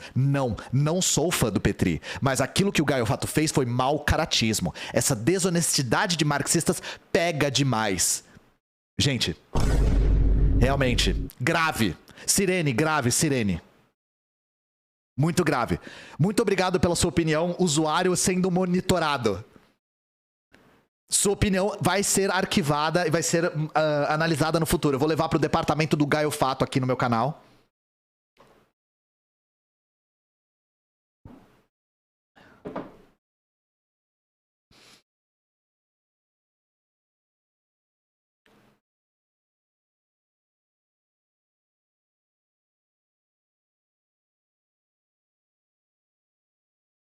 E assim, gente, só uma coisa curiosa que tem acontecido.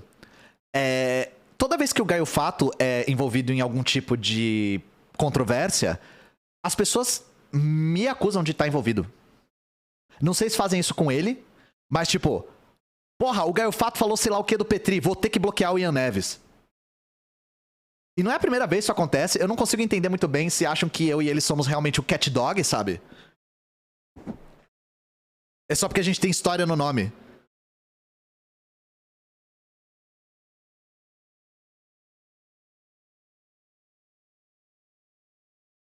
Mas, tipo, o cara todo descreveu o negócio do Petri que eu não tô envolvido.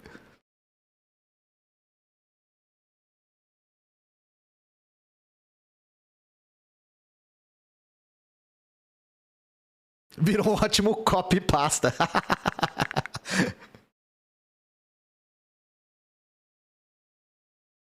Mas já aconteceu, tipo, caralho, eu tenho que bloquear o Ian Neves no Twitter. Eu nem uso o Twitter, tá, gente? Me bloquear lá não vai mudar muita coisa.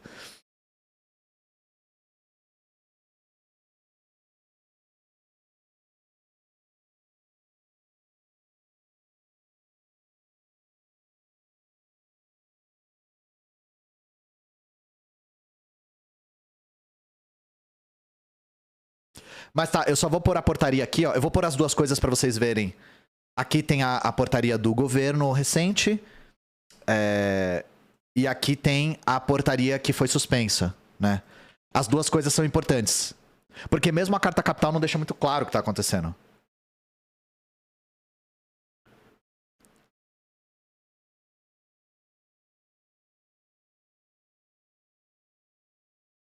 E eu vou falar de novo, gente.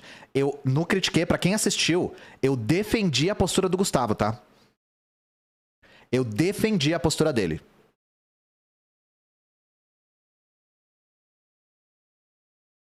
Pra quem assistiu lá, vocês viram que eu defendi.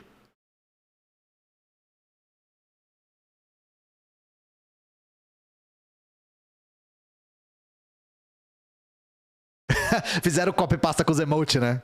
Ah, deixa eu aproveitar pra ler os pics, já que a gente deu uma pausa pro entretenimento aqui. Nossa, quanta mensagem. Cu de plástico. Obrigado pelos R$3. Quanto que o Gaio Fato te paga pra ser advogado dele? Pois é, né? Ele tá me devendo. Ele tá me devendo uns views no YouTube.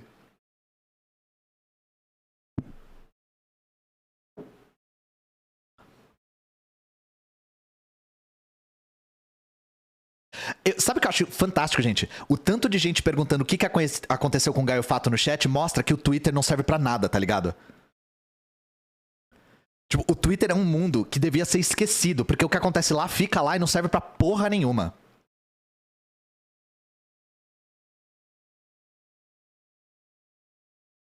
Então assim, gente, vocês não perderam absolutamente nada. É uma falsa polêmica ridícula e estúpida, porque acham qualquer margem pra atacar criador de conteúdo que nem eu e o Gaio Fato.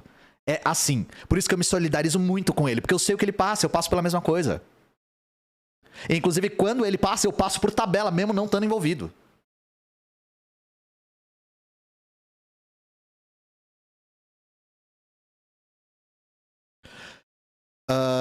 Rian Coelho, obrigado pelos R$10. Faça mais conteúdos como aquele do Collor. Pois é, eu vou voltar, tá, gente? Eu vou voltar quando eu conseguir contratar pesquisadores pra me ajudarem. Porque o fluxo de trabalho aqui na Twitch é muito intenso, eu tenho que fazer bastante coisa pra militância também. É difícil mesmo. Então eu preciso de ajuda. Quando eu conseguir ajuda, aí eu vou conseguir voltar a fazer aquele tipo de vídeo. Porque fazer tudo sozinho tá começando a me sobrecarregar. Na época que eu fiz o vídeo do Collor, meu fluxo de trabalho era menor aqui na Twitch. Mas eu vou voltar, eu prometo. Eu sei que vocês gostam, pra além disso, eu sei que é útil. Eu sei que tem gente que usa meus vídeos pra formar militantes mesmo. Pra falar um pouco sobre a história do Brasil, falar um pouco sobre marxismo, etc, sabe? Bardo Barbado, obrigado pelos R$3. Suspensão não é revogação. Vence uma batalha, mas não a guerra. Na minha opinião, a gente não venceu nem a batalha.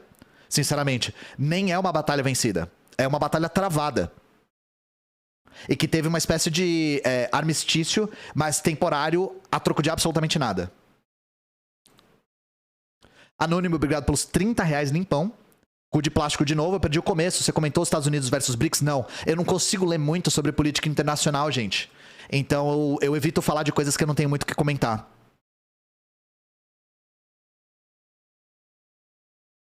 Gente, não seja motoboy de treta no chat, por favor. Vamos deixar o Gaio Fato em paz. É injusto com ele, sabe? Não ressuscitem essa história, por favor.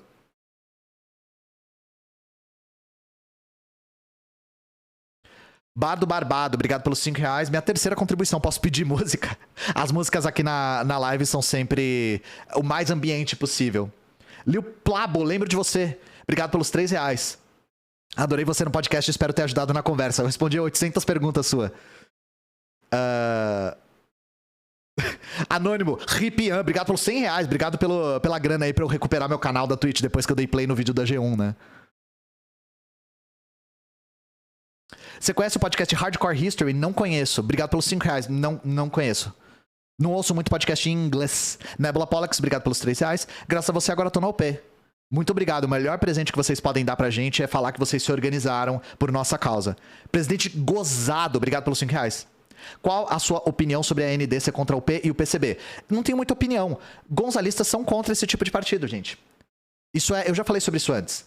É normal. A AND é um partido gonzalista e eles são antagônicos a esse tipo de partido.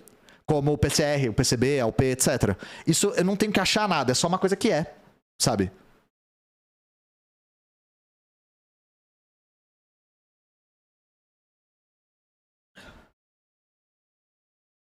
Não me importa muito não, sabe?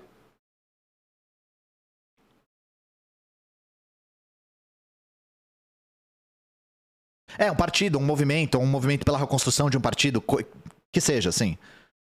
Os gonzalistas são antagônicos a esse tipo de partido. Então,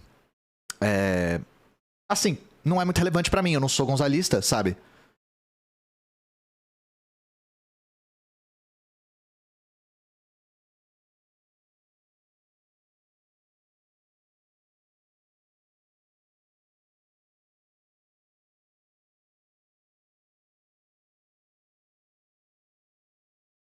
E agora, porque eu falei que a AND é um partido, vai vir um monte de gozalista falar que eu sou revisionista, que eu, meu Deus, não entendo nada do blá blá blá. Enfim, gente, pra mim, irrelevante. De verdade, sabe?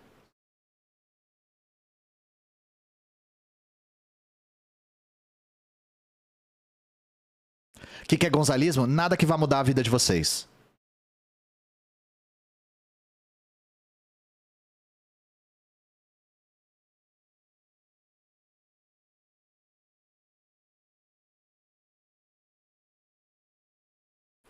Vamos lá, vamos falar do Bolsonaro 2, então.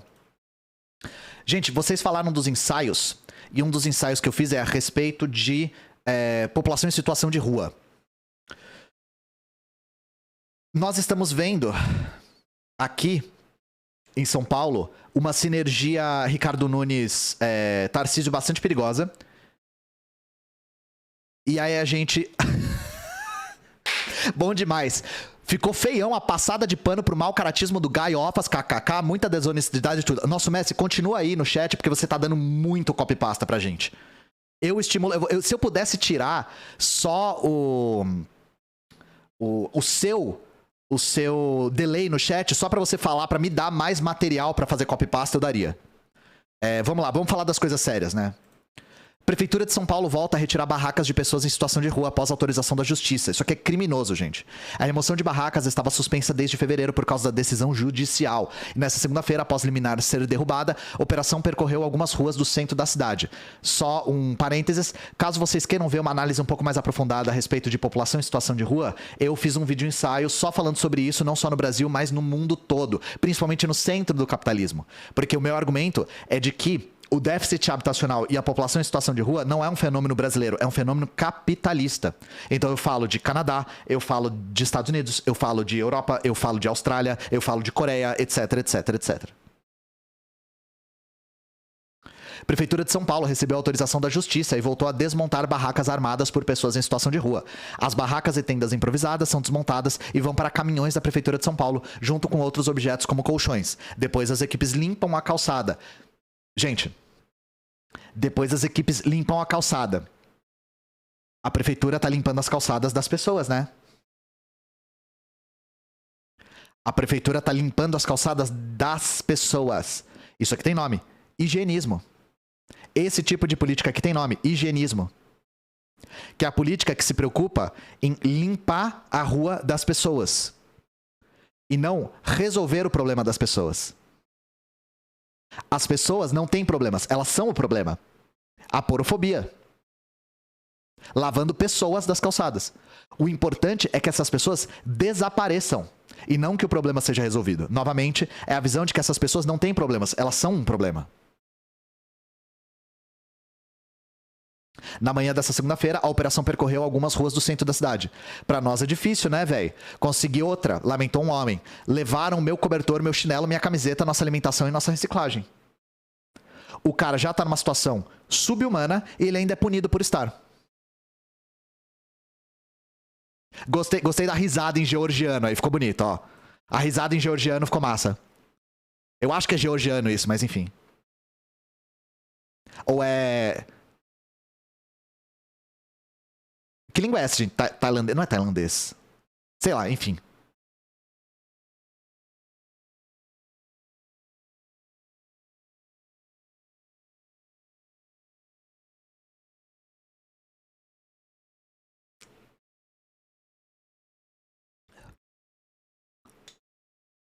Cada um tá falando uma língua. Eu achei que era georgiano.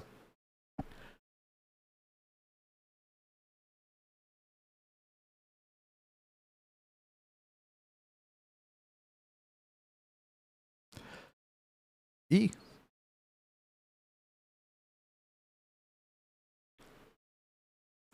A remoção das barracas estava suspensa desde fevereiro, quando uma decisão judicial proibiu a retirada. Na última sexta, a liminar foi derrubada pelo Tribunal de Justiça de São Paulo. A decisão atendeu a um recurso da prefeitura. O padre Júlio Lancelotti, eu vi vocês comentando aí no chat, da Pastoral do Povo da Rua, faz parte do grupo que entrou com ação na justiça para impedir a retirada das barracas. Ele diz que as entidades vão recorrer e que a operação está sendo feita de maneira hostil. Muitas vezes eles não têm tempo de tirar os documentos ou outras coisas que eles tenham guardado. Às vezes fotografia, endereço, remédio e roupa. Tudo isso é retirado imediatamente. O auxílio aluguel ajudaria muito a agilizar o retorno das pessoas que querem voltar para o seu grupo familiar. Tudo isso eu vivo diariamente com pessoas que estão buscando essas respostas e não encontram. E checar com as pessoas em situação de rua e com pessoas que trabalham com pessoas em situação de rua, que é bom, nada, né? Segundo o último censo da prefeitura, a população de rua de São Paulo passou de mais de 24 mil pessoas em 2019 para 31 mil em 2021. Agora deve estar até maior. Eu vi números que mostram um número maior ainda. Ó, olha só. Segundo Ricardo Nunes, existe quase 21 mil vagas de acolhimento e muitas estão ociosas. Não existe limite de recursos para a Prefeitura de São Paulo para o atendimento das pessoas em situação de rua, ampliando os nossos centros de acolhimento, fazendo reestruturação e reformulação existente, ampliando os nossos CAIs, que são Centro de Acolhimento Especial, 3.500 vagas de hotéis, todos esses serviços acompanhados de assistência social, todos esses serviços com café da manhã, almoço, café da tarde e jantar. Moradores da região dizem que é preciso retirar as pessoas da rua e dar a eles um encaminhamento. Tem muita barraca, né? A gente vai andando pela rua e vai aparecendo. Quanto mais vai andando, mais barraca tem. Diz a dona de casa, Cláudia de Lima. Novamente, a prioridade da prefeitura é tirar essas pessoas da vista de outras pessoas. Não é porque essas pessoas estão sofrendo, mas porque elas são vistas como uma ameaça para outras pessoas. E, novamente, vocês já pararam para pensar por que tem vaga em centro de acolhida e as pessoas não vão? Porque tem uma pancada de problema nesses centros. As pessoas não gostam desses centros por uma série de motivos. Às vezes não aceita animal de estimação, às vezes é uma bosta, às vezes tem mais violência lá, às vezes as pessoas dormem em ambientes que elas não gostam, às vezes elas são forçadas a sair de manhã, 5 da manhã, 7 da manhã, na paulada, sabe? Tu acorda e sai. Não é simples assim. Pô, ter 21 mil vagas ociosas, 21 mil vagas e algumas estarem ociosas, é sinal de que as pessoas não gostam dessas vagas por uma série de questões.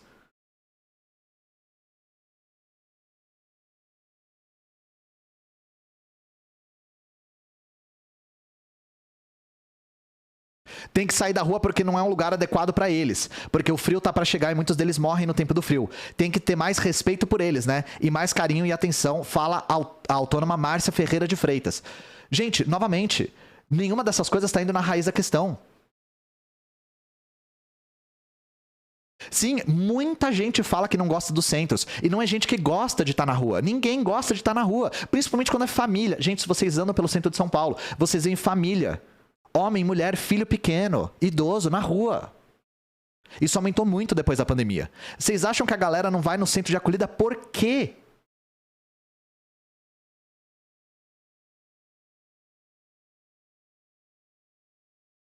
Pra pessoa escolher continuar na rua, a vaga tem que ser muito ruim mesmo, sabe?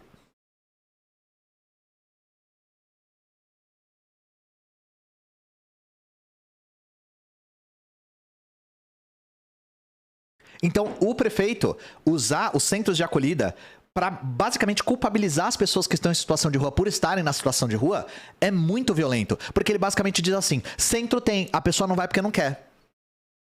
Bicho, pelo amor de Deus, né?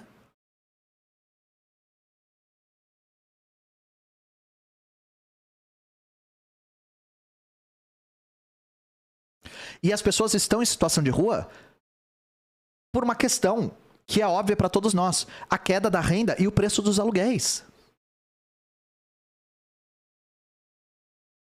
Moradia é muito inacessível em São Paulo. Muito inacessível em São Paulo. E o desemprego cresceu bastante e a renda caiu também. Muita gente perdeu o emprego e quem continuou com o emprego, a renda caiu. A gente viu esses dias os dados sobre uberização. A renda das pessoas que trabalham em aplicativo caiu também. E justamente esse debate idiota sobre o meu aluguel, gente, também muita gente veio falar sobre como em São Paulo o aluguel é caro pra caralho.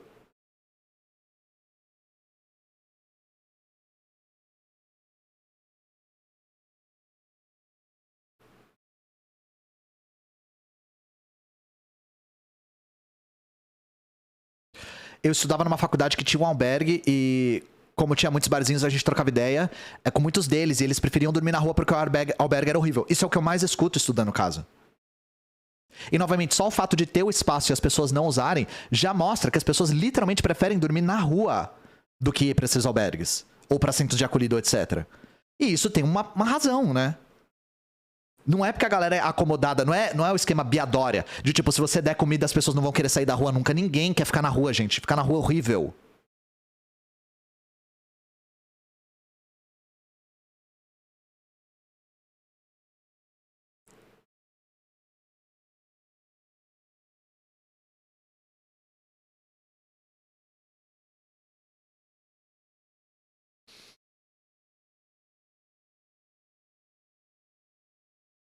Tô separando as notícias aqui, peraí.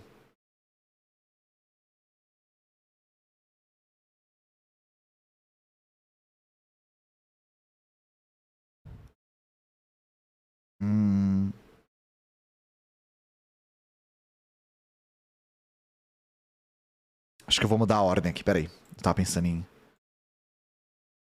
fazer de um jeito, eu vou fazer de outro. Vamos lá.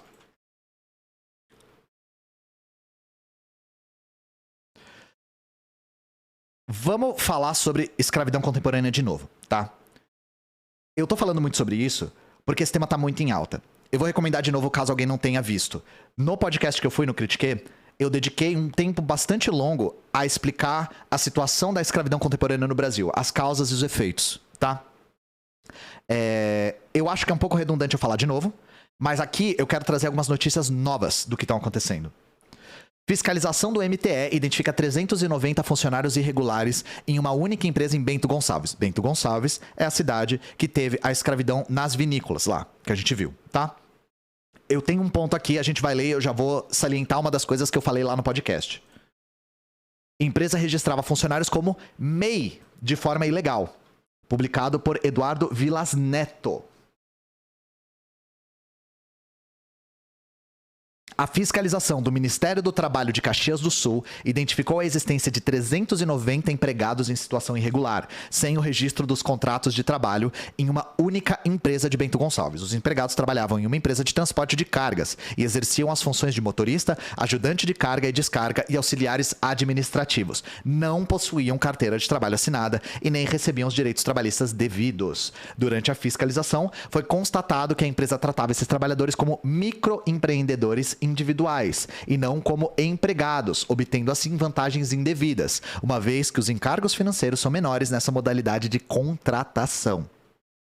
Nós fomos realizar a fiscalização nessa empresa porque recebemos algumas denúncias de trabalhadores que informaram que foram chamados para trabalhar neste local em uma empresa de transportes e foram surpreendidos ao saber que não teriam sua carteira de trabalho assinada, que não seriam registrados como empregados, o que é uma exigência da legislação. Esses trabalhadores que trabalham nas funções de motorista, de auxiliar de carga e descarga e mesmo em atividades administrativas foram compelidos a abrir uma matrícula como MEI, como microempreendedor individual, e foram tratados dessa maneira pelo empregador. Ou seja, o empregador não reconheceu o contrato de trabalho e contratou-os como MEI.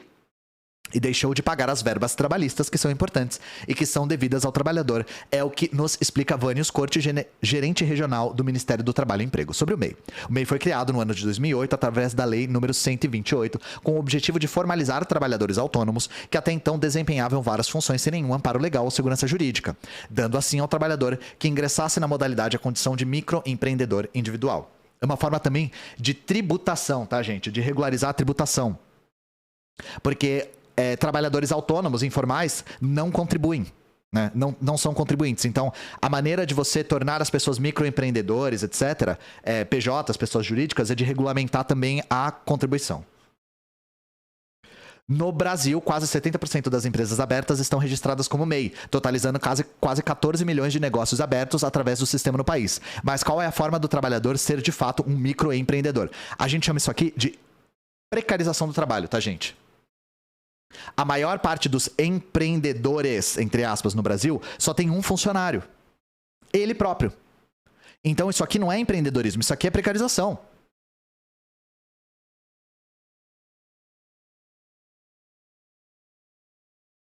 Aí, qual que é a questão? A pejotização, gente, as pessoas que são contratadas como pessoa jurídica, frequentemente fazem a linha entre escravidão e não escravidão fica muito tênue. Então, por exemplo, alguns casos de escravidão contemporânea são flagrados em regime de quarteirização, que é uma empresa que contrata outra empresa que contrata uma pessoa em regime de PJ. Então, vocês entendem que os vínculos trabalhistas ficam muito distantes? É uma empresa que tem outra empresa que tem uma pessoa que é empresa de si mesma. E aí, isso tudo faz com que esse desvínculo faça com que o que a gente compreende como escravidão fique muito difícil. E é por isso que raramente as pessoas são punidas por trabalho análogo à escravidão. Porque essa fronteira jurídica fica turva. Sacaram? Então, essa é a questão de não contratar. É fazer as pessoas serem pessoas jurídicas para superexplorar o trabalho. Sem cair numa violação de direitos trabalhistas com um contrato de carteira assinada.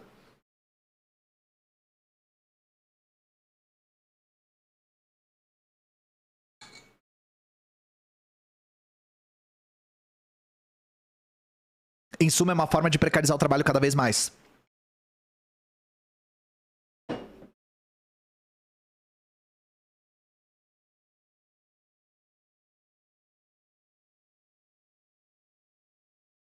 E aí, no mesmo assunto, né?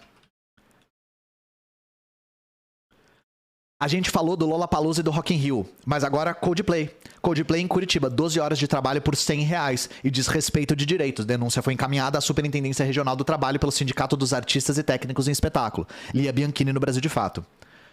R$100 mais janta para uma jornada de 12 horas de trabalho. Essas foram as condições ofertadas a trabalhadores técnicos no show da banda Coldplay em Curitiba. A denúncia de violação de direitos trabalhistas foi encaminhada formalmente pelo Sindicato dos Artistas e Técnicos de Espetáculo do Paraná, a Superintendência Regional do Trabalho na sexta. A banda britânica fez shows na capital paraense nos dias 21 e 22 de março, no estádio Couto Pereira, tendo como produtora do evento a empresa Live Nation Brasil. As vagas para serviço braçal de carga e descarga foram divulgadas via aplicativo de mensagem instantânea. Abre aspas. Vaga para quarta-feira, das 8 às 8 da manhã, das 8 da noite às 8 da manhã. Chegar às 7 da noite para credenciamento, valor de taxa 100% mais janta, função carga e descarga. O SATED PR esteve no local dos shows para confirmar as denúncias de desrespeito a leis trabalhistas. Ao chegar ao local, nos deparamos com uma fila imensa no portão 9 do estádio Couto Pereira, tendo mais de 200 trabalhadores esperando por mais de 3 horas sem água, cadeira ou banheiro. Informa o documento encaminhado à Superintendência do Trabalho.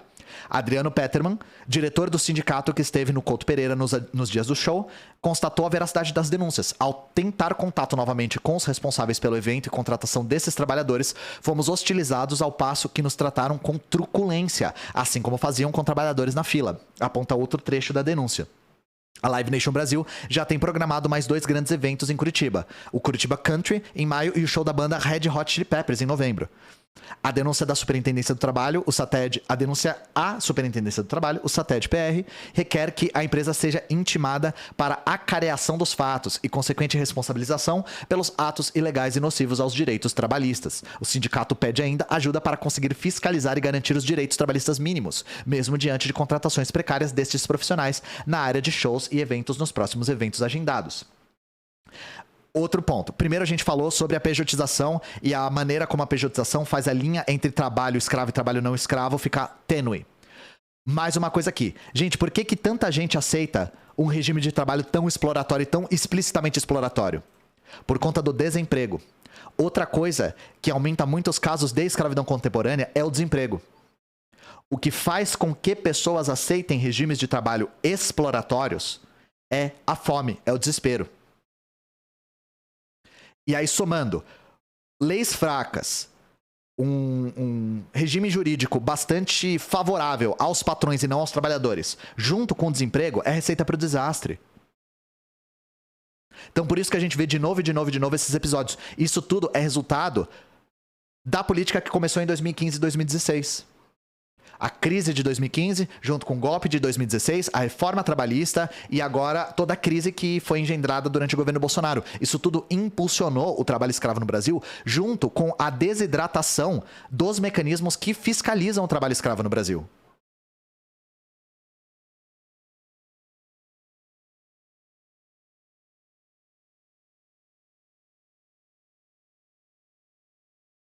E aí uma outra notícia aqui para concluir esse ponto, né? Lista suja do trabalho escravo tem 289 empregadores, aponta MTE. Documento é atualizado 2 vezes ao ano e ganhou 132 novos nomes. Um recorde desde que a lista voltou a ser publicada em 2017. Divulgação sofreu com impasses nos governos Temer e Bolsonaro.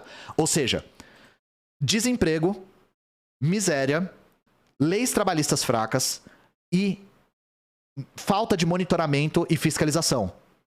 Tudo isso junto. E aí vem a Janaína Pascoal e fala assim: nossa, por que será que tá aparecendo tanto trabalho escravo ultimamente? Mistério. Deve ser porque os trabalhadores estão aplicando golpe nos patrões, né?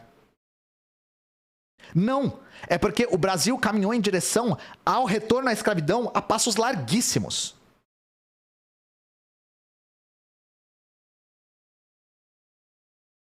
A lista suja do trabalho escravo, atualizada nesta quarta-feira pelo Ministério do Trabalho e Emprego, tem 289 empregadores que submeteram pessoas a condições análogas à escravidão. A atualização da lista acontece em abril e outubro de cada ano. Dessa vez foram acrescentados 132 novos nomes ao documento, maior atualização registrada desde 2017, quando a lista voltou a ser publicada. Iniciada em 2004 com a publicação semestral, a divulgação sofreu impasses no governo Temer e Bolsonaro. A divulgação chegou a ser suspensa de 2014 a 2016, até que uma decisão do STF determinou a constitucionalidade da lista. Esses empregadores tiveram a oportunidade de se defender no âmbito do processo administrativo e não tiveram êxito. Então, gente, e aqui o mapa, né? Registros de empregadores na lista suja do trabalho escravo por estado nos últimos 6 meses. 35 só em Minas. 35 só em Minas. 11 no Pará. É 13 no Piauí? Ou no Maranhão? Acho que é 13 no Piauí. Maranhão é 8.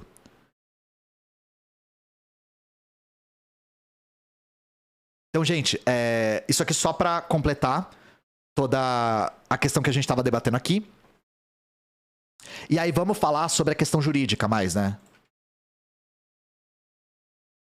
Eu fiz essa introdução para falar dessa matéria aqui, principalmente. Que é uma outra coisa que eu abordei lá no podcast. Exagero e realidade rústica. Leia o que escreveram os desembargadores e juízes ao inocentar patrões acusados de trabalho escravo. Uma das coisas que eu falei lá no podcast foi como é raro alguém ser condenado por trabalho análogo à escravidão. Muito menos ter as punições devidas. Que é prisão, multa e expropriação de terra. Raramente isso acontece. Expropriação de terra, inclusive no Brasil, nunca aconteceu. A lei existe desde 2014, se não me falha a memória, e ela nunca foi aplicada. Nunca. Não é que ela é aplicada pouco. Prisão, raro. Multa é mais frequente. Mas mesmo assim, se um cara paga multa, da onde veio o dinheiro da multa dele? Veio justamente do trabalho escravo. Ou seja, é o escravizado que está pagando pela multa do próprio cara. Ou seja, exatamente o meu ponto é esse. Na minha leitura, essa lista é só a ponta do iceberg. Essa lista é muito maior. Não fosse esse tipo de interpretação.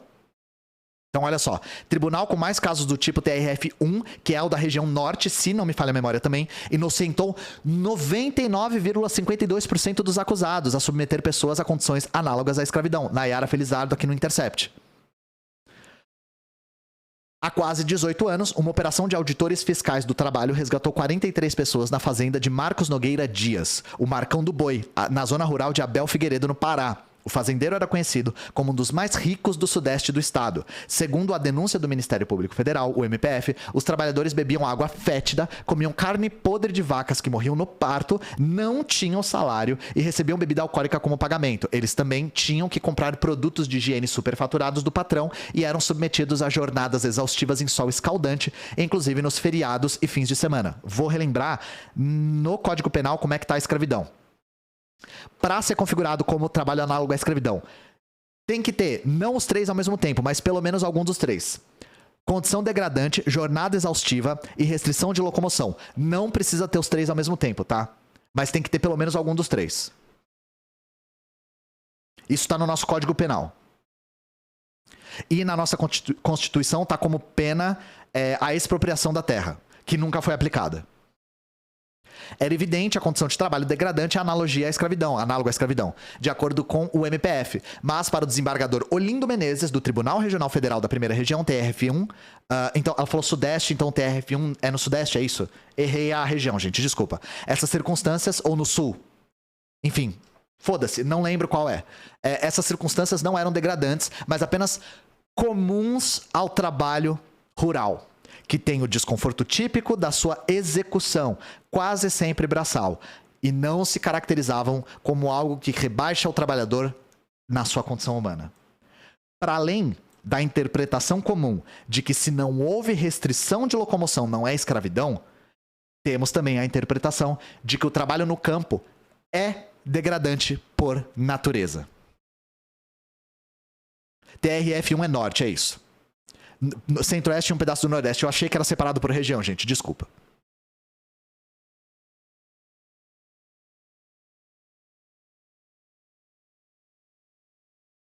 Seus argumentos convenceram os outros desembargadores, porque será, né, da quarta turma do TRF1 a absolver Marcão do Boi.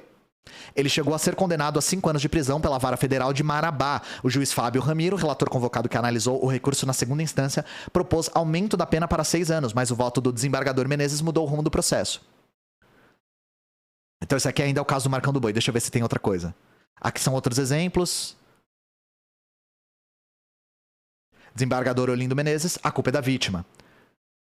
Segundo Lívia Miraglia, coordenadora da Clínica do Trabalho Escravo e Tráfico de Pessoas da Faculdade de Direito da Universidade Federal de Minas Gerais, a falta de sensibilidade com processos como esses se explica porque o judiciário é majoritariamente elitista, branco e masculino. Eu não acho que é só falta de sensibilidade. Eu acho que é literalmente o caráter de classe gestora dos interesses da burguesia que o judiciário tem. Não é só falta de sensibilidade, é gestão de interesses mesmo. Gestão de interesses, interesses econômicos. É defesa de interesses. Não é só, esse cara tem um coração de pedra, sabe? Não é isso. As pessoas que trabalham nesse poder estão muito distantes da realidade dos brasileiros que são submetidos à condição de trabalho análogo à escravidão.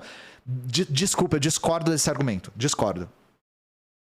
Eu acho que o argumento é muito mais material. Para Fachin, é inconstitucional usar a região como critério para caracterizar um trabalho como degradante. Ministro Fachin, vocês sabem, né, gente? Ministro Fachin, todo mundo sabe. Ministro Fachin, marxista-leninista. Todo mundo sabe que ministro Fachin, marxista-leninista, né? Mas é isso, eu só queria... Eu não vou ler a matéria toda porque vocês já devem estar cansados. Mas eu queria trazer essa sequência aqui de notícias a respeito do trabalho análogo à escravidão, que é uma coisa que a gente vai falar o ano todo, eu já tô vendo, tá? Faltou batidão, né? Tem também ministro Fachin, trotskista-leninista. Vocês nunca tinham ouvido esse áudio, gente? Ministro Fachin, marxista-leninista. Se você quer entender o porquê análogo à escravidão, eu explico isso no Critique, no podcast que eu fui. Lá no canal do YouTube tem um corte específico pra isso, tá? Caralho, vocês nunca tinham ouvido ele falar Ministro Fachin! Porque acho que tem uma coisa de que o Fachin foi guerrilheiro, não foi isso? Ou eu não sei se é conspiração, não sei se ele fez parte de algum movimento armado, mas é por isso que o Bolsonaro fala isso o tempo todo. Ele fala Ministro Fachin trotskista-leninista. Fiquei surpreso pelo Bozo saber usar esses termos. Cara, eles usam muito no exército. Vocês já viram o Mourão falando que o PT tem origens marxistas-leninistas? Eles usam isso como uma espécie de forma pedante de falar comunista. Mas eles não fazem a menor ideia do que significa.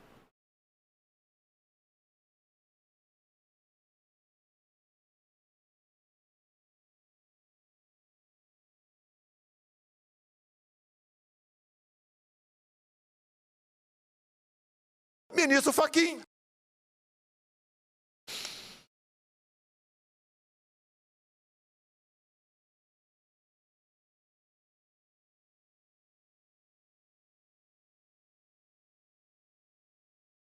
Aí, gente, só mais uma última notícia aqui. Questão indígena, tá? Vamos lá. São duas notícias que se complementam bem. Marxista-leninista. 12 mil pataxó estão sob guerra de baixa intensidade na Bahia, denunciam entidades indígenas. Gabriela Moncal, no Brasil de Fato. Em carta à Comissão Interamericana de DH, Direitos Humanos, 9 organizações dizem que ações do governo na região têm sido ineficazes. Em setembro do ano passado, o povo pataxó enterrou o jovem Gustavo Conceição, morto em ataque de pistoleiros. Em um relatório enviado à Comissão Interamericana de Direitos Humanos, 9 entidades, entre elas a Articulação dos Povos Indígenas do Brasil, afirma que 12 mil pessoas do povo pataxó estão vivendo sob uma guerra de baixa intensidade no sul da Bahia. O documento afirma que os indígenas estão sob ataque constante de fazendeiros, paramilitares e policiais em um contexto da campanha difamatória anti-indígena por veículos de imprensa como Band e Jovem Pan. Segundo as entidades, os esforços do governo federal para conter as investidas dos fazendeiros e milicianos se mostram ineficazes. O ataque das milícias, afirmam as organizações, incluem impedimento no direito de ir e vir, lançamento de bombas de gás lacrimogêneo, tiro de metralhadora e pistola automática contra imóveis, realização de despejos sem ordem judicial. Apontam ainda que as ações são promovidas de forma orquestrada, como uma cadeia de comando que conta com apoiadores, vigilantes, executores, mandantes e possíveis financiadores. Os principais alvos são os pataxó da terra indígena Comexatibá e Barra Velha. Considerando o conflito de enorme magnitude, as entidades demandam um comprometimento de todas as esferas do governo, tanto federal quanto estadual, e afirmam que até o momento não houve esse pacto consensual das esferas de poder em prol dos povos indígenas. Na última terça, dia 28, a Secretaria de Segurança Pública da Bahia aprovou um plano de atuação integrada e de enfrentamento à violência contra os povos indígenas e comunidades tradicionais, com a vigência até 2026. Os municípios identificados como sensíveis para a atuação policial são Eunápolis, Itabela, Itamaraju, Porto Seguro, Prado e Santa Cruz Cabralha. No entanto, esse relatório do CIDH destaca justamente que a íntima relação de policiais da Bahia com os fazendeiros tem tornado as instituições de segurança inacessíveis e ameaçadoras para os indígenas. Assinado também pela Articulação dos Povos Indígenas do Nordeste, Minas Gerais e Espírito Santo, o documento pede envio da Força Nacional de Segurança Pública à região.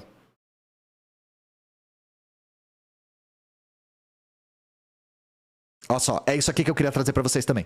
Diante da demora na demarcação para o seu território, o povo pataxó do extremo sul da Bahia se organiza para retomar e autodemarcar as suas terras desde o início dos anos 2000. Esse processo se intensificou no segundo semestre de 2022, quando num período de 3 meses, 5 áreas foram retomadas. Desde então, episódios de violência contra indígenas se acentuaram. Qual que é a questão? Os pataxó têm uma dificuldade histórica de demarcar sua terra, gente. E qual que é o problema? Lembra quando a gente estava conversando sobre cotas? E a gente estava falando sobre heteroidentificação? Nas cotas raciais, a identificação de pretos e pardos é feita por autodeclaração, mas de indígenas não é. De indígenas é uma definição jurídica. Lembram disso? Só que essa definição jurídica, ela tem muitos problemas. Por quê? Porque o Brasil não demarcou todas as terras indígenas ainda. Então, indígenas que não tiveram suas terras demarcadas têm muitas dificuldades para acessar os seus direitos constitucionais. Inclusive, a gente viu isso no combate da Covid. A lentidão para a demarcação de terras indígenas fez com que povos que habitam terras que ainda não foram demarcadas tivessem um atraso muito grande no acesso ao combate da Covid. Só que nós temos um primeiro passo em direção à melhoria dessa questão, ó.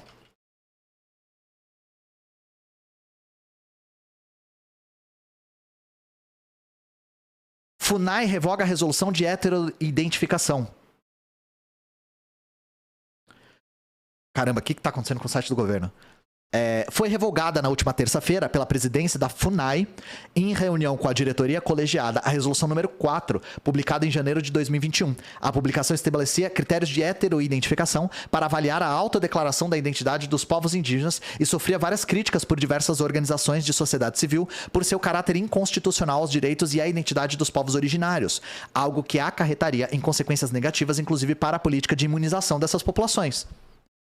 A publicação inicial dizia que a medida iria aprimorar a proteção dos povos indígenas para a execução de políticas públicas. No entanto, ainda em março de 2021, o decreto foi suspenso pelo ministro Roberto Barroso, do Supremo Tribunal Federal, no âmbito da arguição de descumprimento de preceito fundamental, da qual era relator na época. De autoria da Articulação dos Povos Indígenas do Brasil e 6 partidos políticos, a ação foi acompanhada por organizações da sociedade civil e entidades científicas que cobravam medidas para o combate à pandemia de coronavírus entre os povos indígenas frente à negligência do governo Bolsonaro. Para Joênia Wapichana, presidente da FUNAI, a resolução, além de restringir a identidade indígena, essa aqui é o ponto, com base em critérios vinculados ao território, o que contraria a Constituição Federal e a Convenção 169 da OIT, do qual o Brasil é signatário, também excluía os povos indígenas do acesso a políticas públicas, abre aspas. A nossa Constituição supera o caráter de tutela existente da FUNAI para os povos indígenas. Quem define quem é ou não indígena é o próprio grupo, a própria comunidade indígena. Ou seja, atrelar identidade indígena à terra faz com que indígena que não está em terra demarcada não seja visto como indígena pelo Estado. Entendem?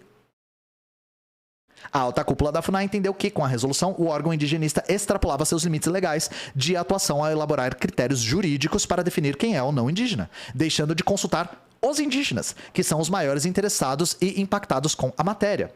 Para o procurador federal da FUNAI, Matheus Antunes de Oliveira, a revogação da resolução número 4 garante que os povos indígenas, no exercício de sua autonomia, apresentem seus próprios elementos de identidade, bem como demonstra o compromisso da FUNAI com respeito à organização social e aos costumes dos povos indígenas nos termos do artigo 231 da Constituição.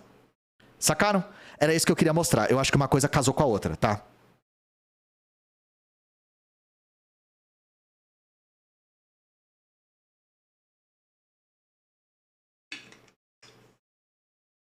Deixa eu ler os pics agora.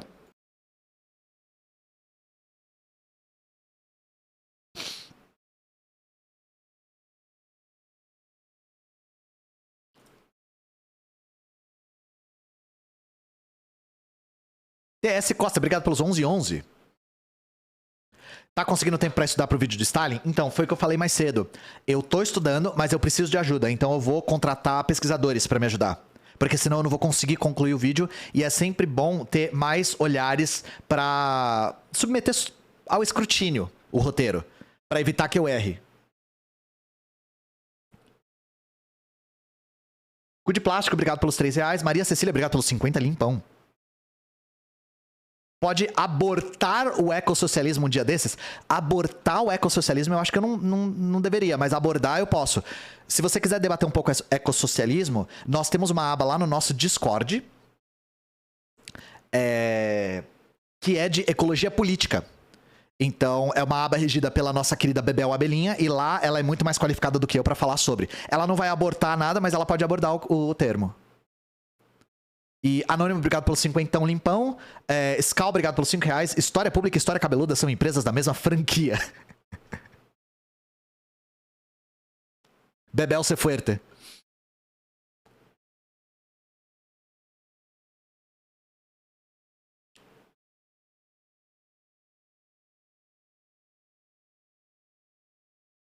Mas não, eu não abortaria o ecossocialismo, não faria isso.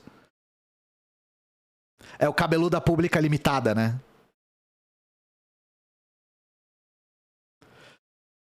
É isso, gente. Amanhã eu estarei com o Load, vendo Fullmetal Alchemist. E a gente vai de Shinzo Abe agora.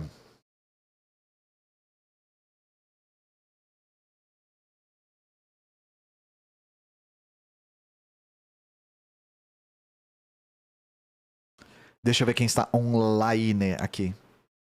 Vamos pro Jaca.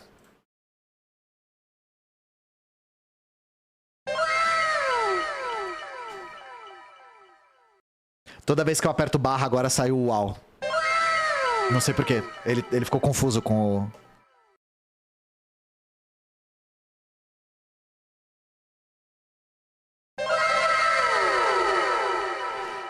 Beijo, gente. Fiquem bem.